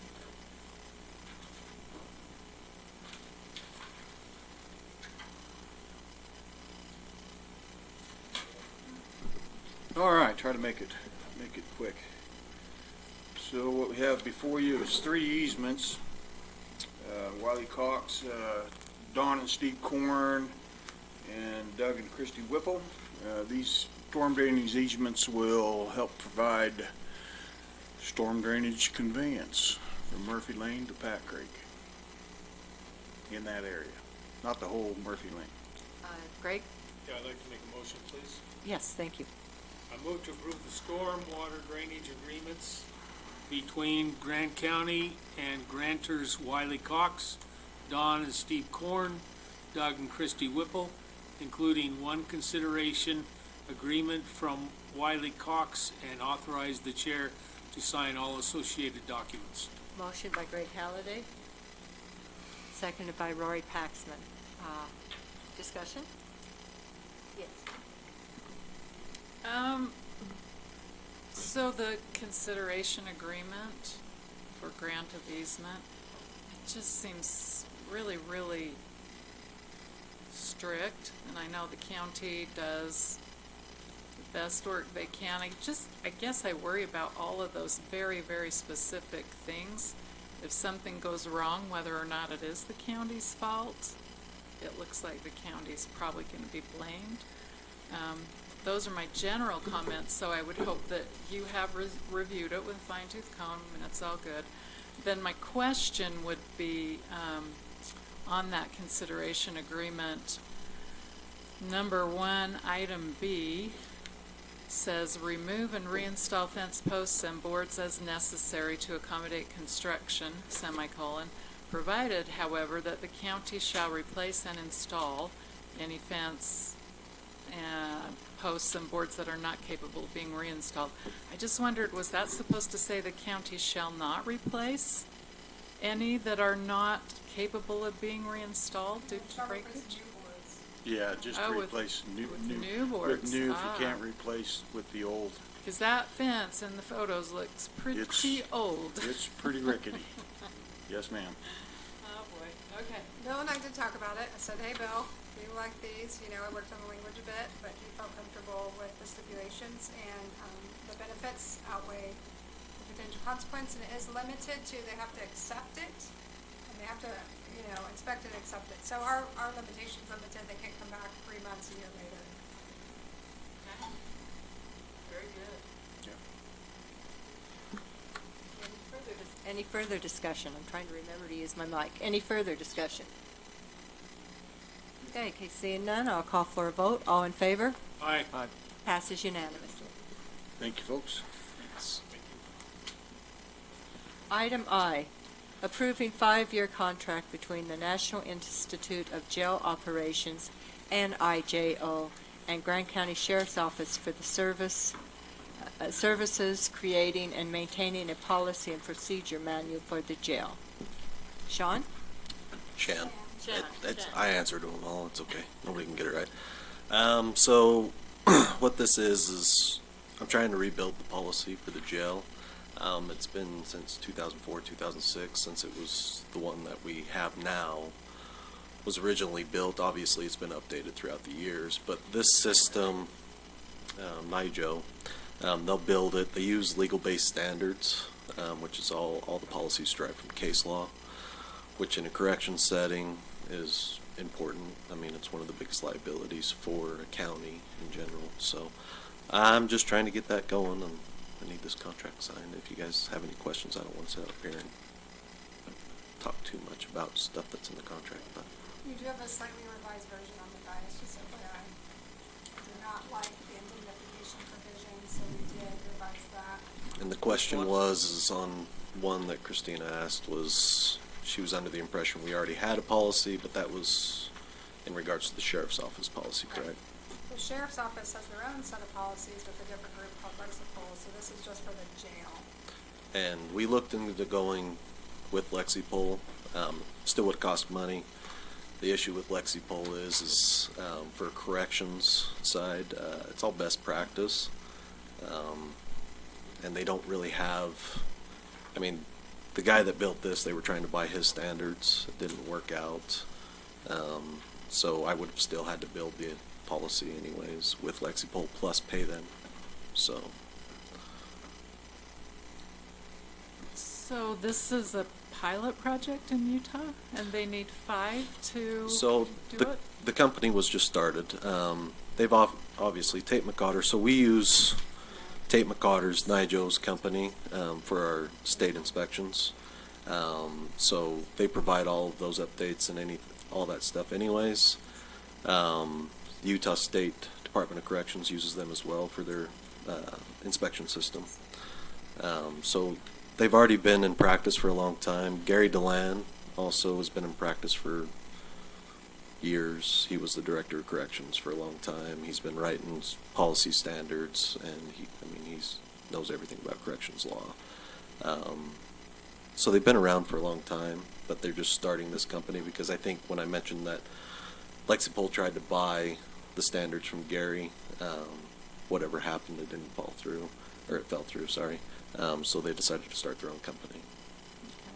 And it says in here they have to have 5 entities that are doing this. They have those 5 in Utah? Yes, currently they have 5. And is this within budgeted for? So the initial cost, yes, I had it on the budget. I attached the contract for the Budget Advisory Board to view. So that $13,285 is budgeted for this year. We have to sign a 5-year commitment of that $96.25. Also, my other question was, it says it expires, the offer expires in October 2019. They're letting us push that date out. Obviously, yeah. So. Okay. All right. Just to be clear, section 15, because it's not redlined, it was revised in its entirety. And they do have these other counties, so here I go complaining about indemnification, and they did agree to revise that. So it worked for us. And I have worked with Lexipol through the sheriff's office, and I'm not very impressed. So Jay and I did meet. He showed me some of the sort of case law approach that these guys take, and I think it looks good. And Gary DeLand stuff, the case law stuff she's talking about, everybody in the state of Utah all uses Gary DeLand's standards. Even the state of Utah did at one point. They're starting to create their own, but they still use Tate McOtter's system for the inspection. The only reason why the state of Utah has kind of gone away from it is because Gary DeLand owns the rights of those standards. And I don't know if you ever followed the news up north last year about the corrections and the Department of Corrections and releasing their standards and their policy and procedures. Gary DeLand obviously did not want to do that because he owns all the rights. So.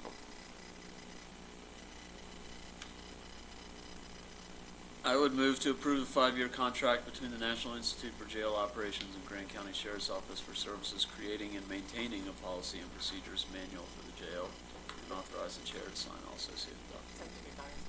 The revised as presented this evening. Right. Motion by Evan Clapper, seconded by Rory Paxman. Discussion.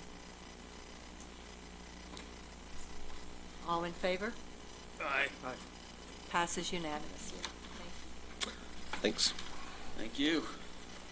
Approving additional 2019 property tax abatements and cancellations dating from 9/26/19 to 12/31/19. Chris Kaufman. Good evening, Chris Kaufman, Grant County Treasurer. I'm here to present the additional abatements for 2019. The impact spread across all the taxing entities is around $31,000. Of that, about $17,000 will be reimbursed by the state for a final impact of a little over $17,000. The council approved the vast majority of the abatements and cancellations for 2019 during the October 1st meeting, right before the tax bills were sent out. So these cancellations cover everything from September 26th through the end of the year. We did receive some additional abatements for real and personal property. These were for veterans, disabled low-income individuals, and low-income seniors. For real property, it was around $28,000, and there were no additional personal property applications accepted. We had about $2,500 in cancellations during that period. There was about $104 in penalty cancellation, a few personal property write-offs, and then the majority of that were a few errors in valuation on the tax roll that were brought to our attention after the bills went out and were corrected. And if you want to see all of the different cancellations, they're in an attachment in your packet. Just quickly, I did want to talk a little bit more about something that I mentioned at the elected officials lunch, which is that we did see an increase in the tax relief that we were able to provide for citizens from 2018 to 2019. My office has always done work to try and make sure that people are aware of the abatements, but we always get people coming in who have never heard about them and who are struggling financially and could have received help but didn't. And so this year I decided to try and take some additional steps to try and get the word out to more folks. First of all, we collaborated with the clerk auditor when he was revising his valuation notice, and we got a lot more information about tax relief and better information on that notice, which goes out to every taxpayer in the summer. Then we also did some newspaper ads and radio ads in the summer to try and get more awareness. And lastly, the council allowed me to put a paragraph about tax relief in the letter that was on the backside of the tax increase notice. And that letter went out with the tax bill to all taxpayers, and I think a lot of folks read that letter and subsequently found out about the tax relief. So we did see more people coming in during that time of year than normal. And so I'm happy to report that these additional measures did yield results. From 2018 to 2019, we saw a 26% increase in tax relief for those who are qualifying under the low income program. So I think that's a significant increase for us.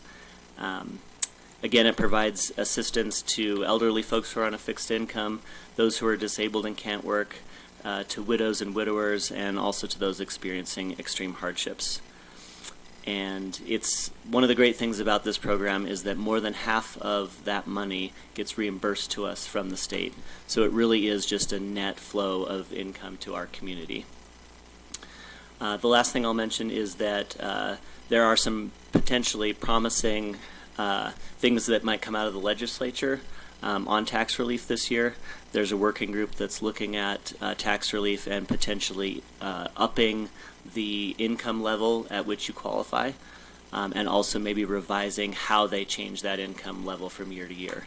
So I'm hoping that that does happen and that it provides more relief and to citizens in our county. And we'll certainly make an effort to get the word out if that does happen, and folks who maybe were on the border and didn't qualify, we'll try to reach out to them and make sure they apply again. Our goal is really to make sure that every eligible person in the county is aware of the program and that everyone who needs the help is able to get it. Any questions? Yes, do they already have bills, or are they in the process of creating the bills for this tax relief? I Are haven't they seen any, I attached? haven't seen any bills yet. And so you'll let us know, or Mm-hmm. maybe you, okay, thank you. Sure. I'd like to make a motion, a move to approve the additional 2019 property tax abatements and cancellations as presented and authorize the chair to sign all associated documents. Motion by Gabriel Wojtek, seconded by Jalen Hawks. Any more discussion? Thank you. All in favor? Aye. Thank you. Passes unanimously.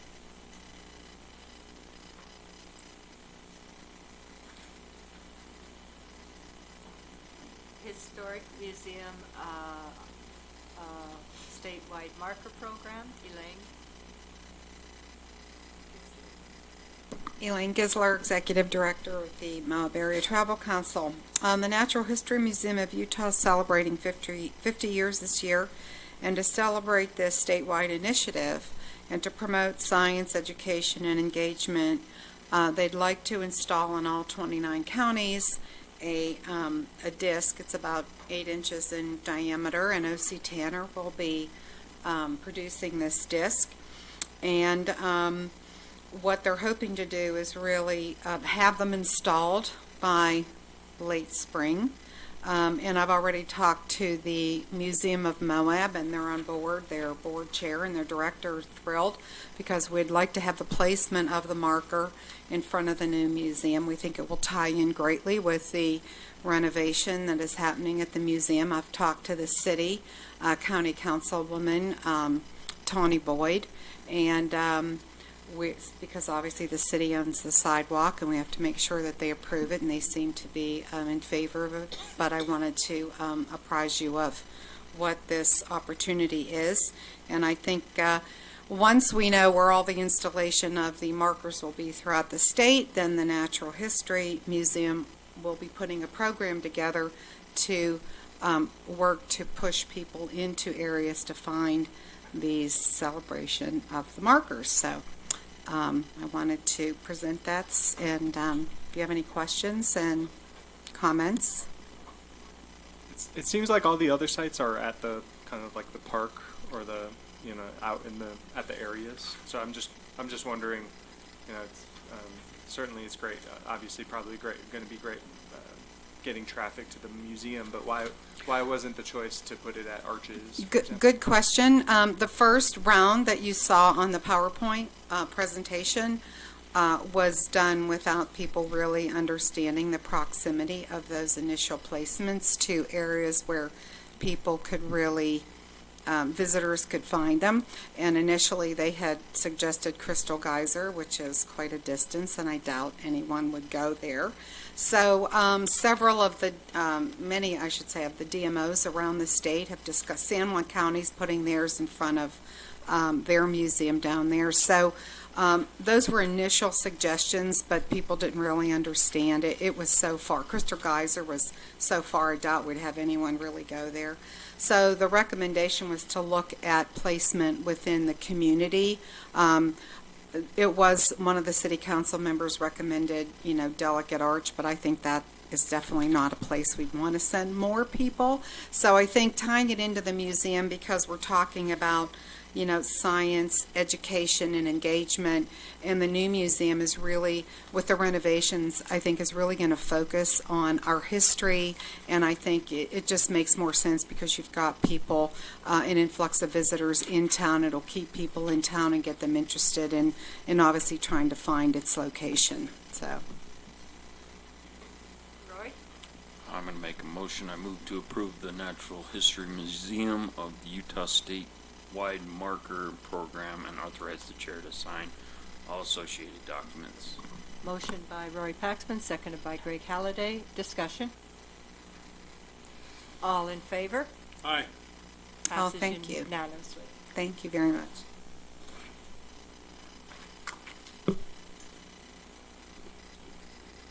Ratifying the clerk auditor's signature on the Utah Local Governments Trust 2020 insurance coverage. Chris Baird? All right, I was supposed to have gotten this on the agenda for the 7th, but I forgot. And so that's why I signed it, because the policy technically ends at the end of the year. I didn't want Grand County to go without liability coverage up to this point.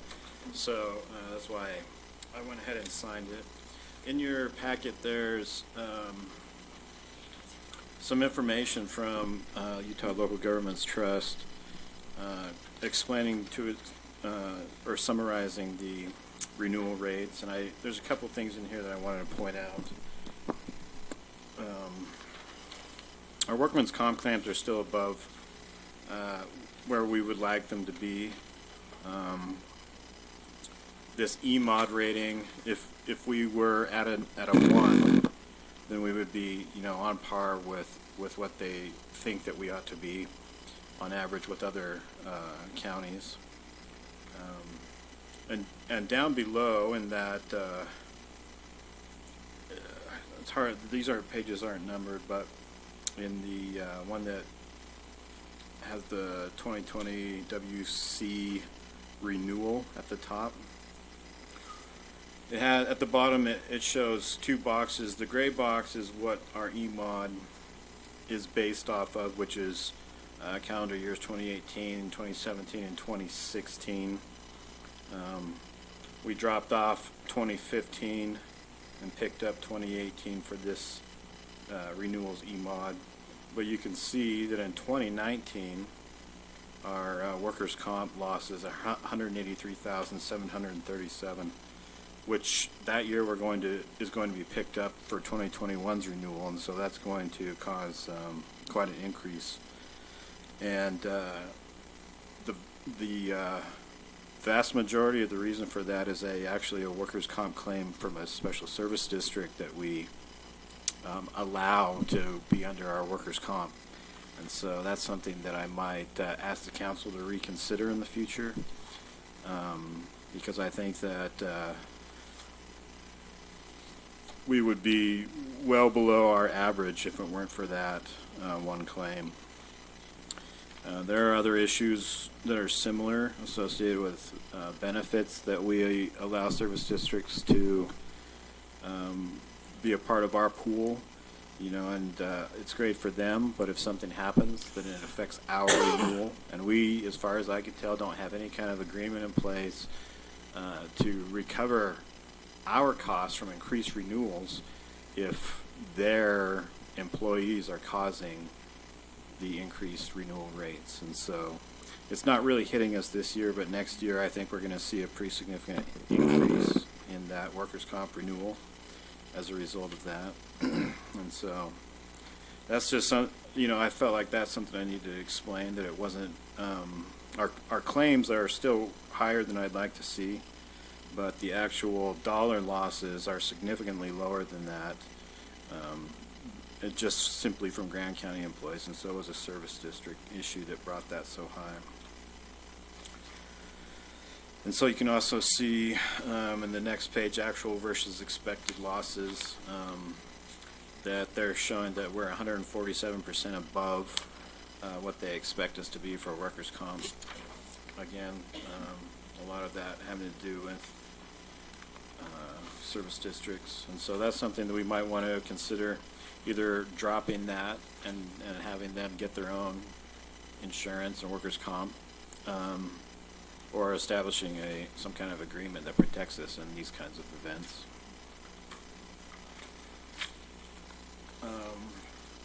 We don't typically go out to bid for our insurance, either liability or health insurance, unless there's something significant that prompts us to.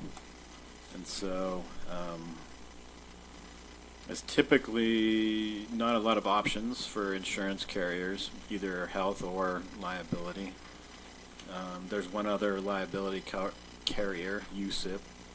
And I just wanted to let you know that if you ever feel or get the idea that you want to go out to bid, that process really would need to start, obviously, like probably September, so that we can be sure to go through the whole process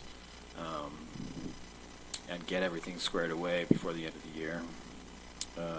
But as far as I know, there's no major problems with the carrier we're under right now. Things have been going well. And it's a similar, scenario with the renewal we did with Cigna for our health insurance provider. So, any questions? Yes. Go ahead, Greg. The special service district that you mentioned had a number of claims. One.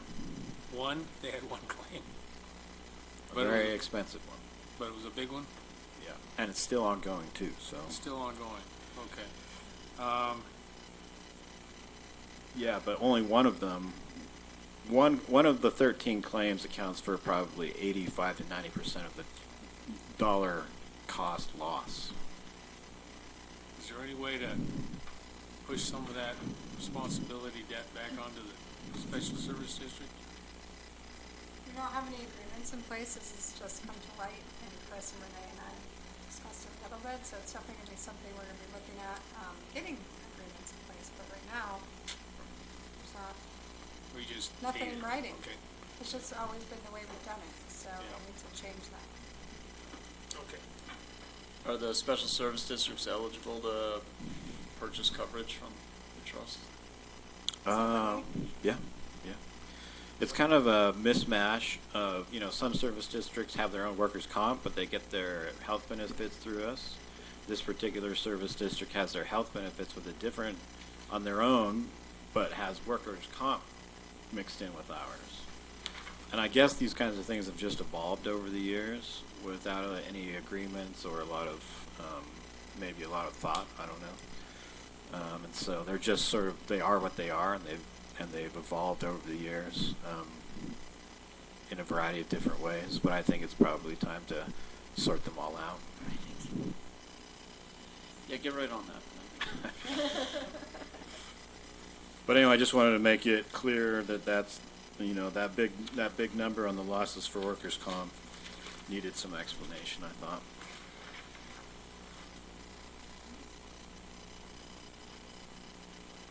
Jalen?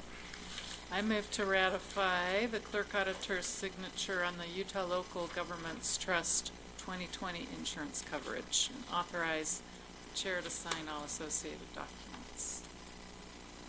Motion by Jalen, seconded by Gabriel Wojtek. Any discussion? Let's fix it. Yeah, let's fix it. Let's really look at those agreements. Look at them. Okay. All in favor? Aye. Passes unanimously. Item M, approving proposed airport liability, we're into insurance, and Alien Insurance Service Incorporated and underwriter of Utah Local Government Trust. Andy. Members of council, staff, guests, Andy Solzweig, Airport Director, Kenny Lansfield. Just like the county gets insurance to cover what they need to, the airport also gets liability coverage for operations up at the airport. Historically, we view the airport has used, or Grant County has used, Olympus insurance provider. And this year, under the Utah Local Governments Trust, they'll be using Alliant as a provider for airport liability coverage. There's not many insurance providers nationwide that does aviation, so this is great. And when you look at the proposals, the annual premium is less than the other proposal with higher limits. One's providing $2 million limits while the other is providing $5 million limits. That's very attractive from cost as well as coverage, and making the recommendation to go with Alliant. Any questions? Make a motion. Okay. Get back to it. I move to approve the proposal of airport liability insurance with Alliant Insurance Services Incorporated, an underwriter for ULGT, for the annual airport owners and operators general liability policy, and authorize the chair to sign all associated documents. Motion by Jalen Hawk, seconded by Evan Clapper. Discussion. Yes. Yeah, I'm assuming since it's so much less than the other carrier, this is definitely within budget and budgeted for. Certainly, it's Okay. budgeted every year. Perfect, thank you. Can you explain the discrepancy in the cost? Is there much lower quality service, or what is the? Fair enough. The best explanation I could provide is my guess is the prospect proposal, which is what they provided. The coverage at Olympus is likely what they've done in the past. They just said here is the annual renewal. Well, now with the proposal, we have a competitor, and they came back with better limits. And we could always go back and ask Olympus, say, okay, at a $5 million coverage, what's that premium going to be? Best guess would be likely higher than it is with what they've proposed. So I think this is kind of a no-brainer. Any further discussion? All in favor? Aye. Passes unanimously.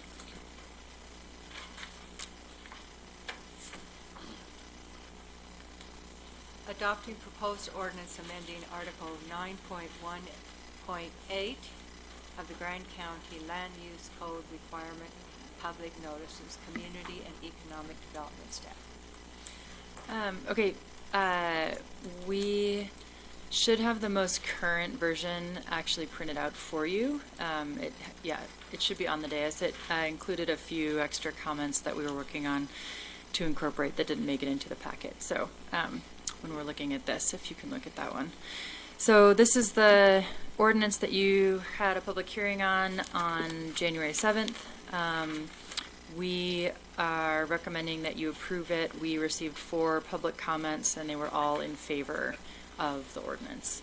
The biggest change that I'd want to point out is that I think so it'd be in B2 under mailing. We took out the 30 property owners suggestion, so it would read just within 1,000 feet in all directions of the property that's subject to the land use application. The reason for that is that the 30 seemed to be a little bit too subjective. Having to pick which 30 you might send to is up for too much discretion. So we thought 1,000 feet would be probably good enough.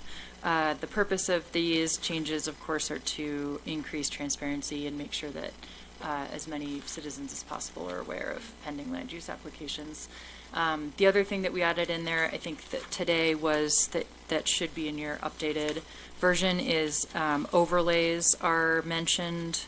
So I don't know if I even have the most updated version, but anywhere that it says what types of applications are going to be subject to these noticing requirements, it would also include any overlays. So rezone subdivisions, amending subdivisions, and including overlays as well. So I don't know, Christina, did that make it into the copy on the dais? Okay, great. I don't know, think I actually have that. You also have Jay Lynn's comments, and those were integrated into the final, although I didn't get a chance to look at it until about 3 p.m. today. So, Jay Lynn, your stuff is in there, but it might look a little different. Yeah. So I do have a question.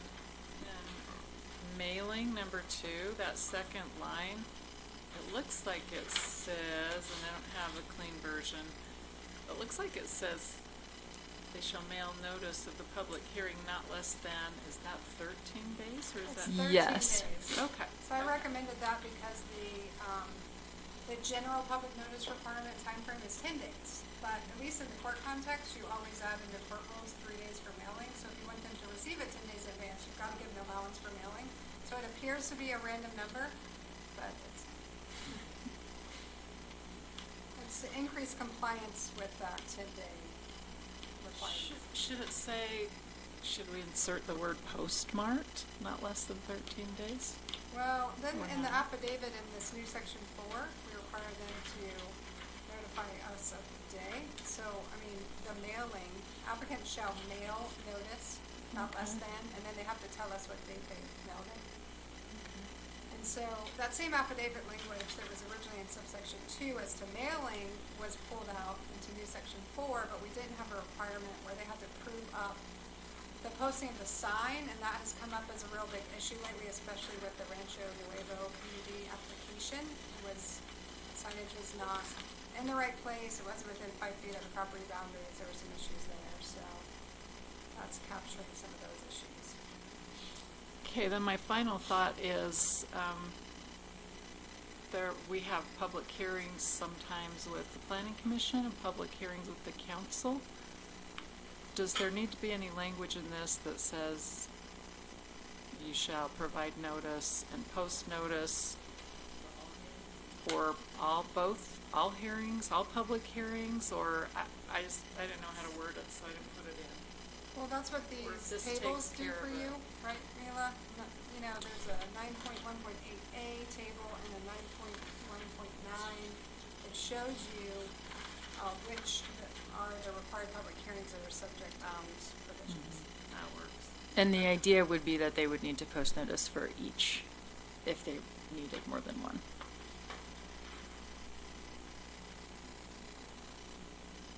Okay, I just wouldn't want a property owner to post it once and think that's that.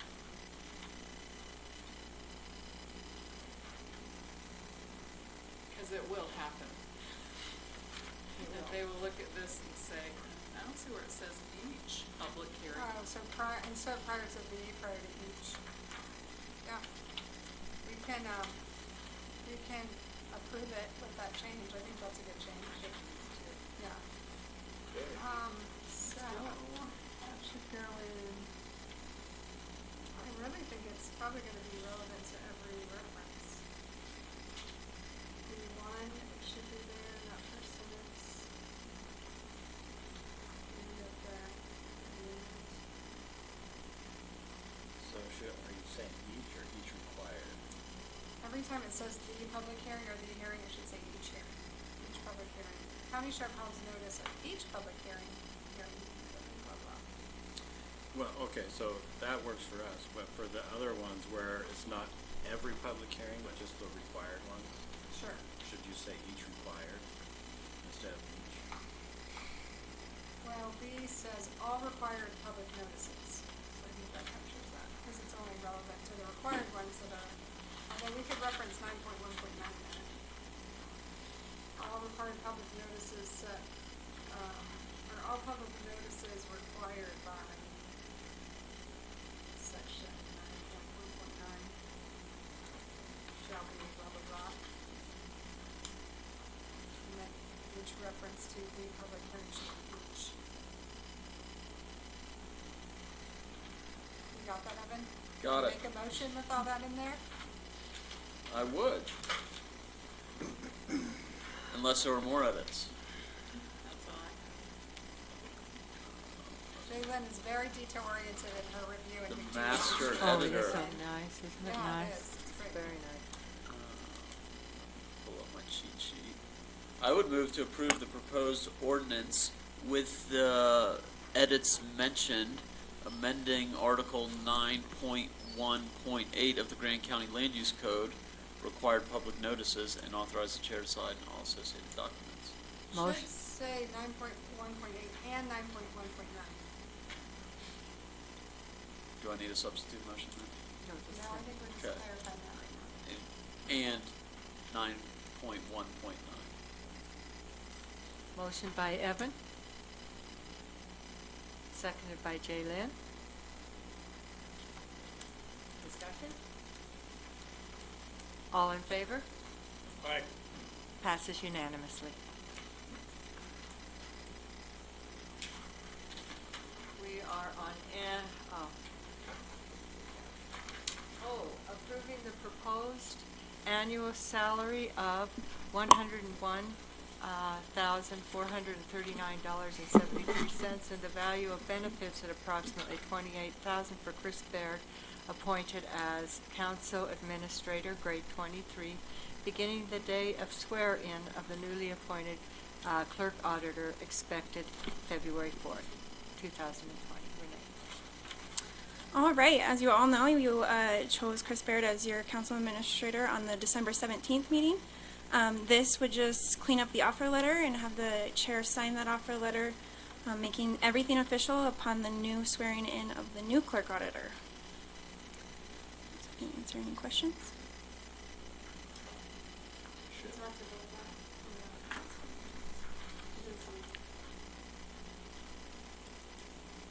Curtis. I move to approve the Grand County Council Administrator's Chris Baird annual salary at the grade 23, step 5, $101,439.73, effective upon the swearing in of the Grand County Clerk Auditor, and authorize the chair to sign all associated documents. Motion by Curtis Wells. Seconded by Jalen Hawks. Discussion. All in favor? Passes unanimously. Thanks. Now I just need a clerk auditor. Item P, approving the proposed annual salary of $53,388,070 and the value of benefits at approximately $47,000 for Danielle O'Donnell, appointed as Justice Court Judge, no grade, effective retroactive to January 6, 2020. We do have a public comment. Danielle. I just wanted to officially be able to come before you guys and thank you for the appointment. I'm very honored and excited to be able to have this opportunity. A little closer to the mic. To be able to have this opportunity and get to serve Grand County in a different capacity now than I have in the past. So thank you. I appreciate it. All right, along that as well, as you know, on the December 17th meeting, you appointed Danielle Welch O'Donnell as your Justice Court Judge. We've had some salary discussions, and this is where it's ended with an updated offer letter in your packet. Can answer any questions on this one as well. Curtis? I move to approve the Justice Court Judge salary at an annual rate of $53,388.70 plus approximately $47,000 in insurance and retirement benefits, and authorize the chair to sign all associated documents.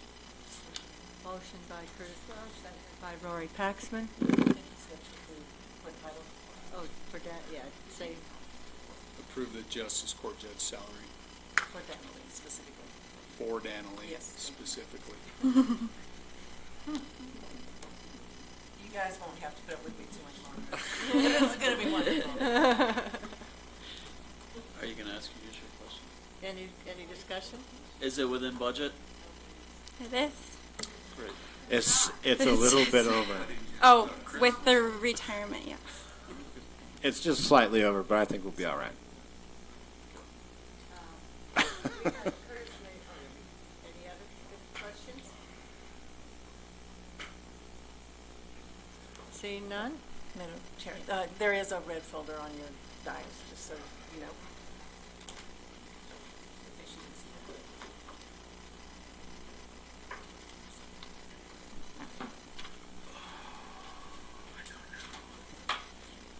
Who seconded that?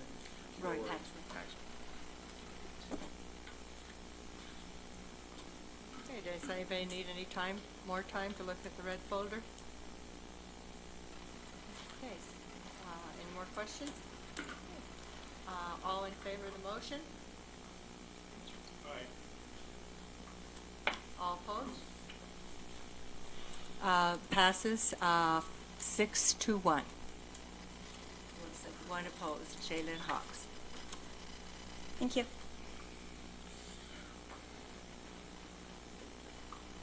Approving volunteer appointment to the districts and county boards and commissions, county liaisons of the board, Council of Aging.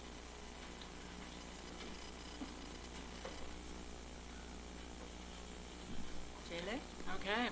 I move to approve the midterm appointment of Patrice Lass to serve on the Council on Aging Board with term beginning 1/1/2020 and expiring 12/31/2020. And authorize the chair to sign all associated documents. Motion by Jalen Hawks, Second. seconded by Greg Halliday. Discussion. All in favor? Aye. Passes 6-0. Curtis Wells is out of the room.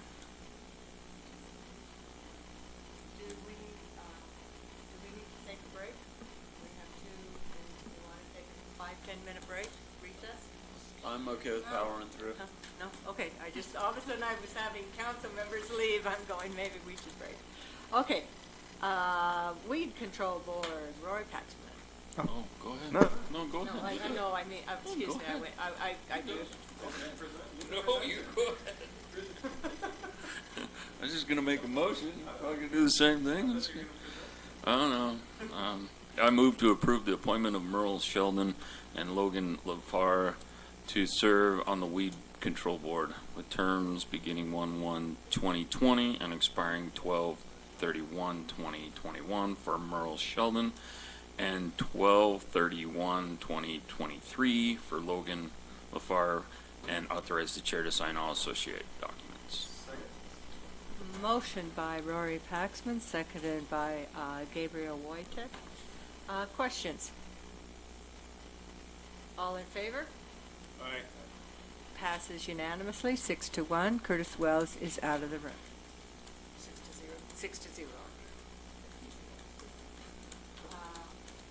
Approving appointment of Council Member Jalen Hawks as the Grand County Representative to the Utah Association of Counties UAC Board of Directors, with Council Member McGann as the alternate representative. We discussed this at one of our meetings, and we agreed to do it. I'm certainly not making a motion. Evan Clapper? I move to approve the commitment letter. Oh, nope. I move to approve an appointment of Council Member Jalen Hawks as the Grand County Representative to the Utah Association of Counties Board of Directors, with Council Member McGann as the alternative representative, and authorize the chair to sign all associated documents. A motion by Evan Clapper, seconded by Rory Paxman. Discussion. All in favor? Aye. Passes unanimously. Curtis Wells is back in the room, 7-0. We did R, so we do not have consent agenda items again. Calendar.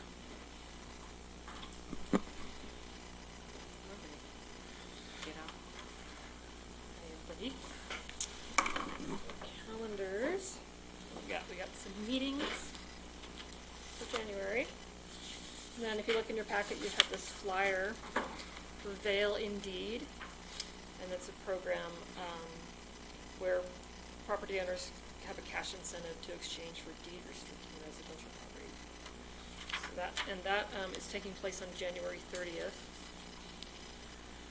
That's a Thursday. And there's two of them at 12:30 and 5:30 p.m. at the Grand County Public Library. And then in February, more meetings. May I interject? Oh, sure. January 30th, I just want to be sure you all saw that UAC's County Elected Officials Day on the Hill is also the 30th, all day. I'm planning on going, since Jay Lynn can't make it. And I know Chris So- Kaufman is planning to go. Yes, we've talked, but Tara, could you give me a room and Yeah. car?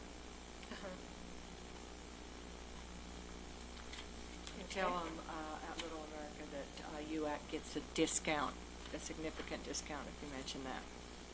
Okay. Otherwise, you pay the full price and it's too much, and I'd go somewhere else. Okay. Okay, and then February is the Canyonlands Business Summit is on February 10th. It's Monday, all day at the Hoodoo Hotel. You can register online for that. Special events, there's a Arches Ultra Trail Race, January 25th, and then a Red Hot 33K and 55K, February 15th. And there's lots of employment opportunities. Information technology part-time support technician, did they fill that? Did I hear that tonight? No? Yes. Human resource specialist, County clerk / auditor. Old Spanish Trail Arena needs a maintenance worker. And the sheriff's office is looking for corrections officer, patrol deputy, communications dispatch, and food services assistant manager.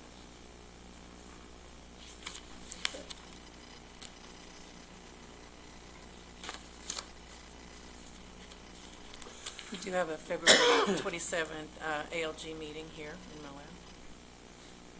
And did you all have any changes or corrections or adds for January, February?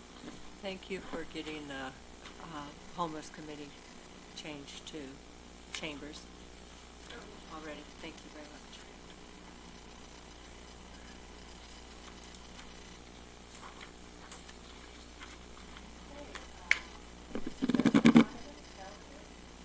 Public hearing, seeing none. Anything further from the council? Very fast. Closed session on what?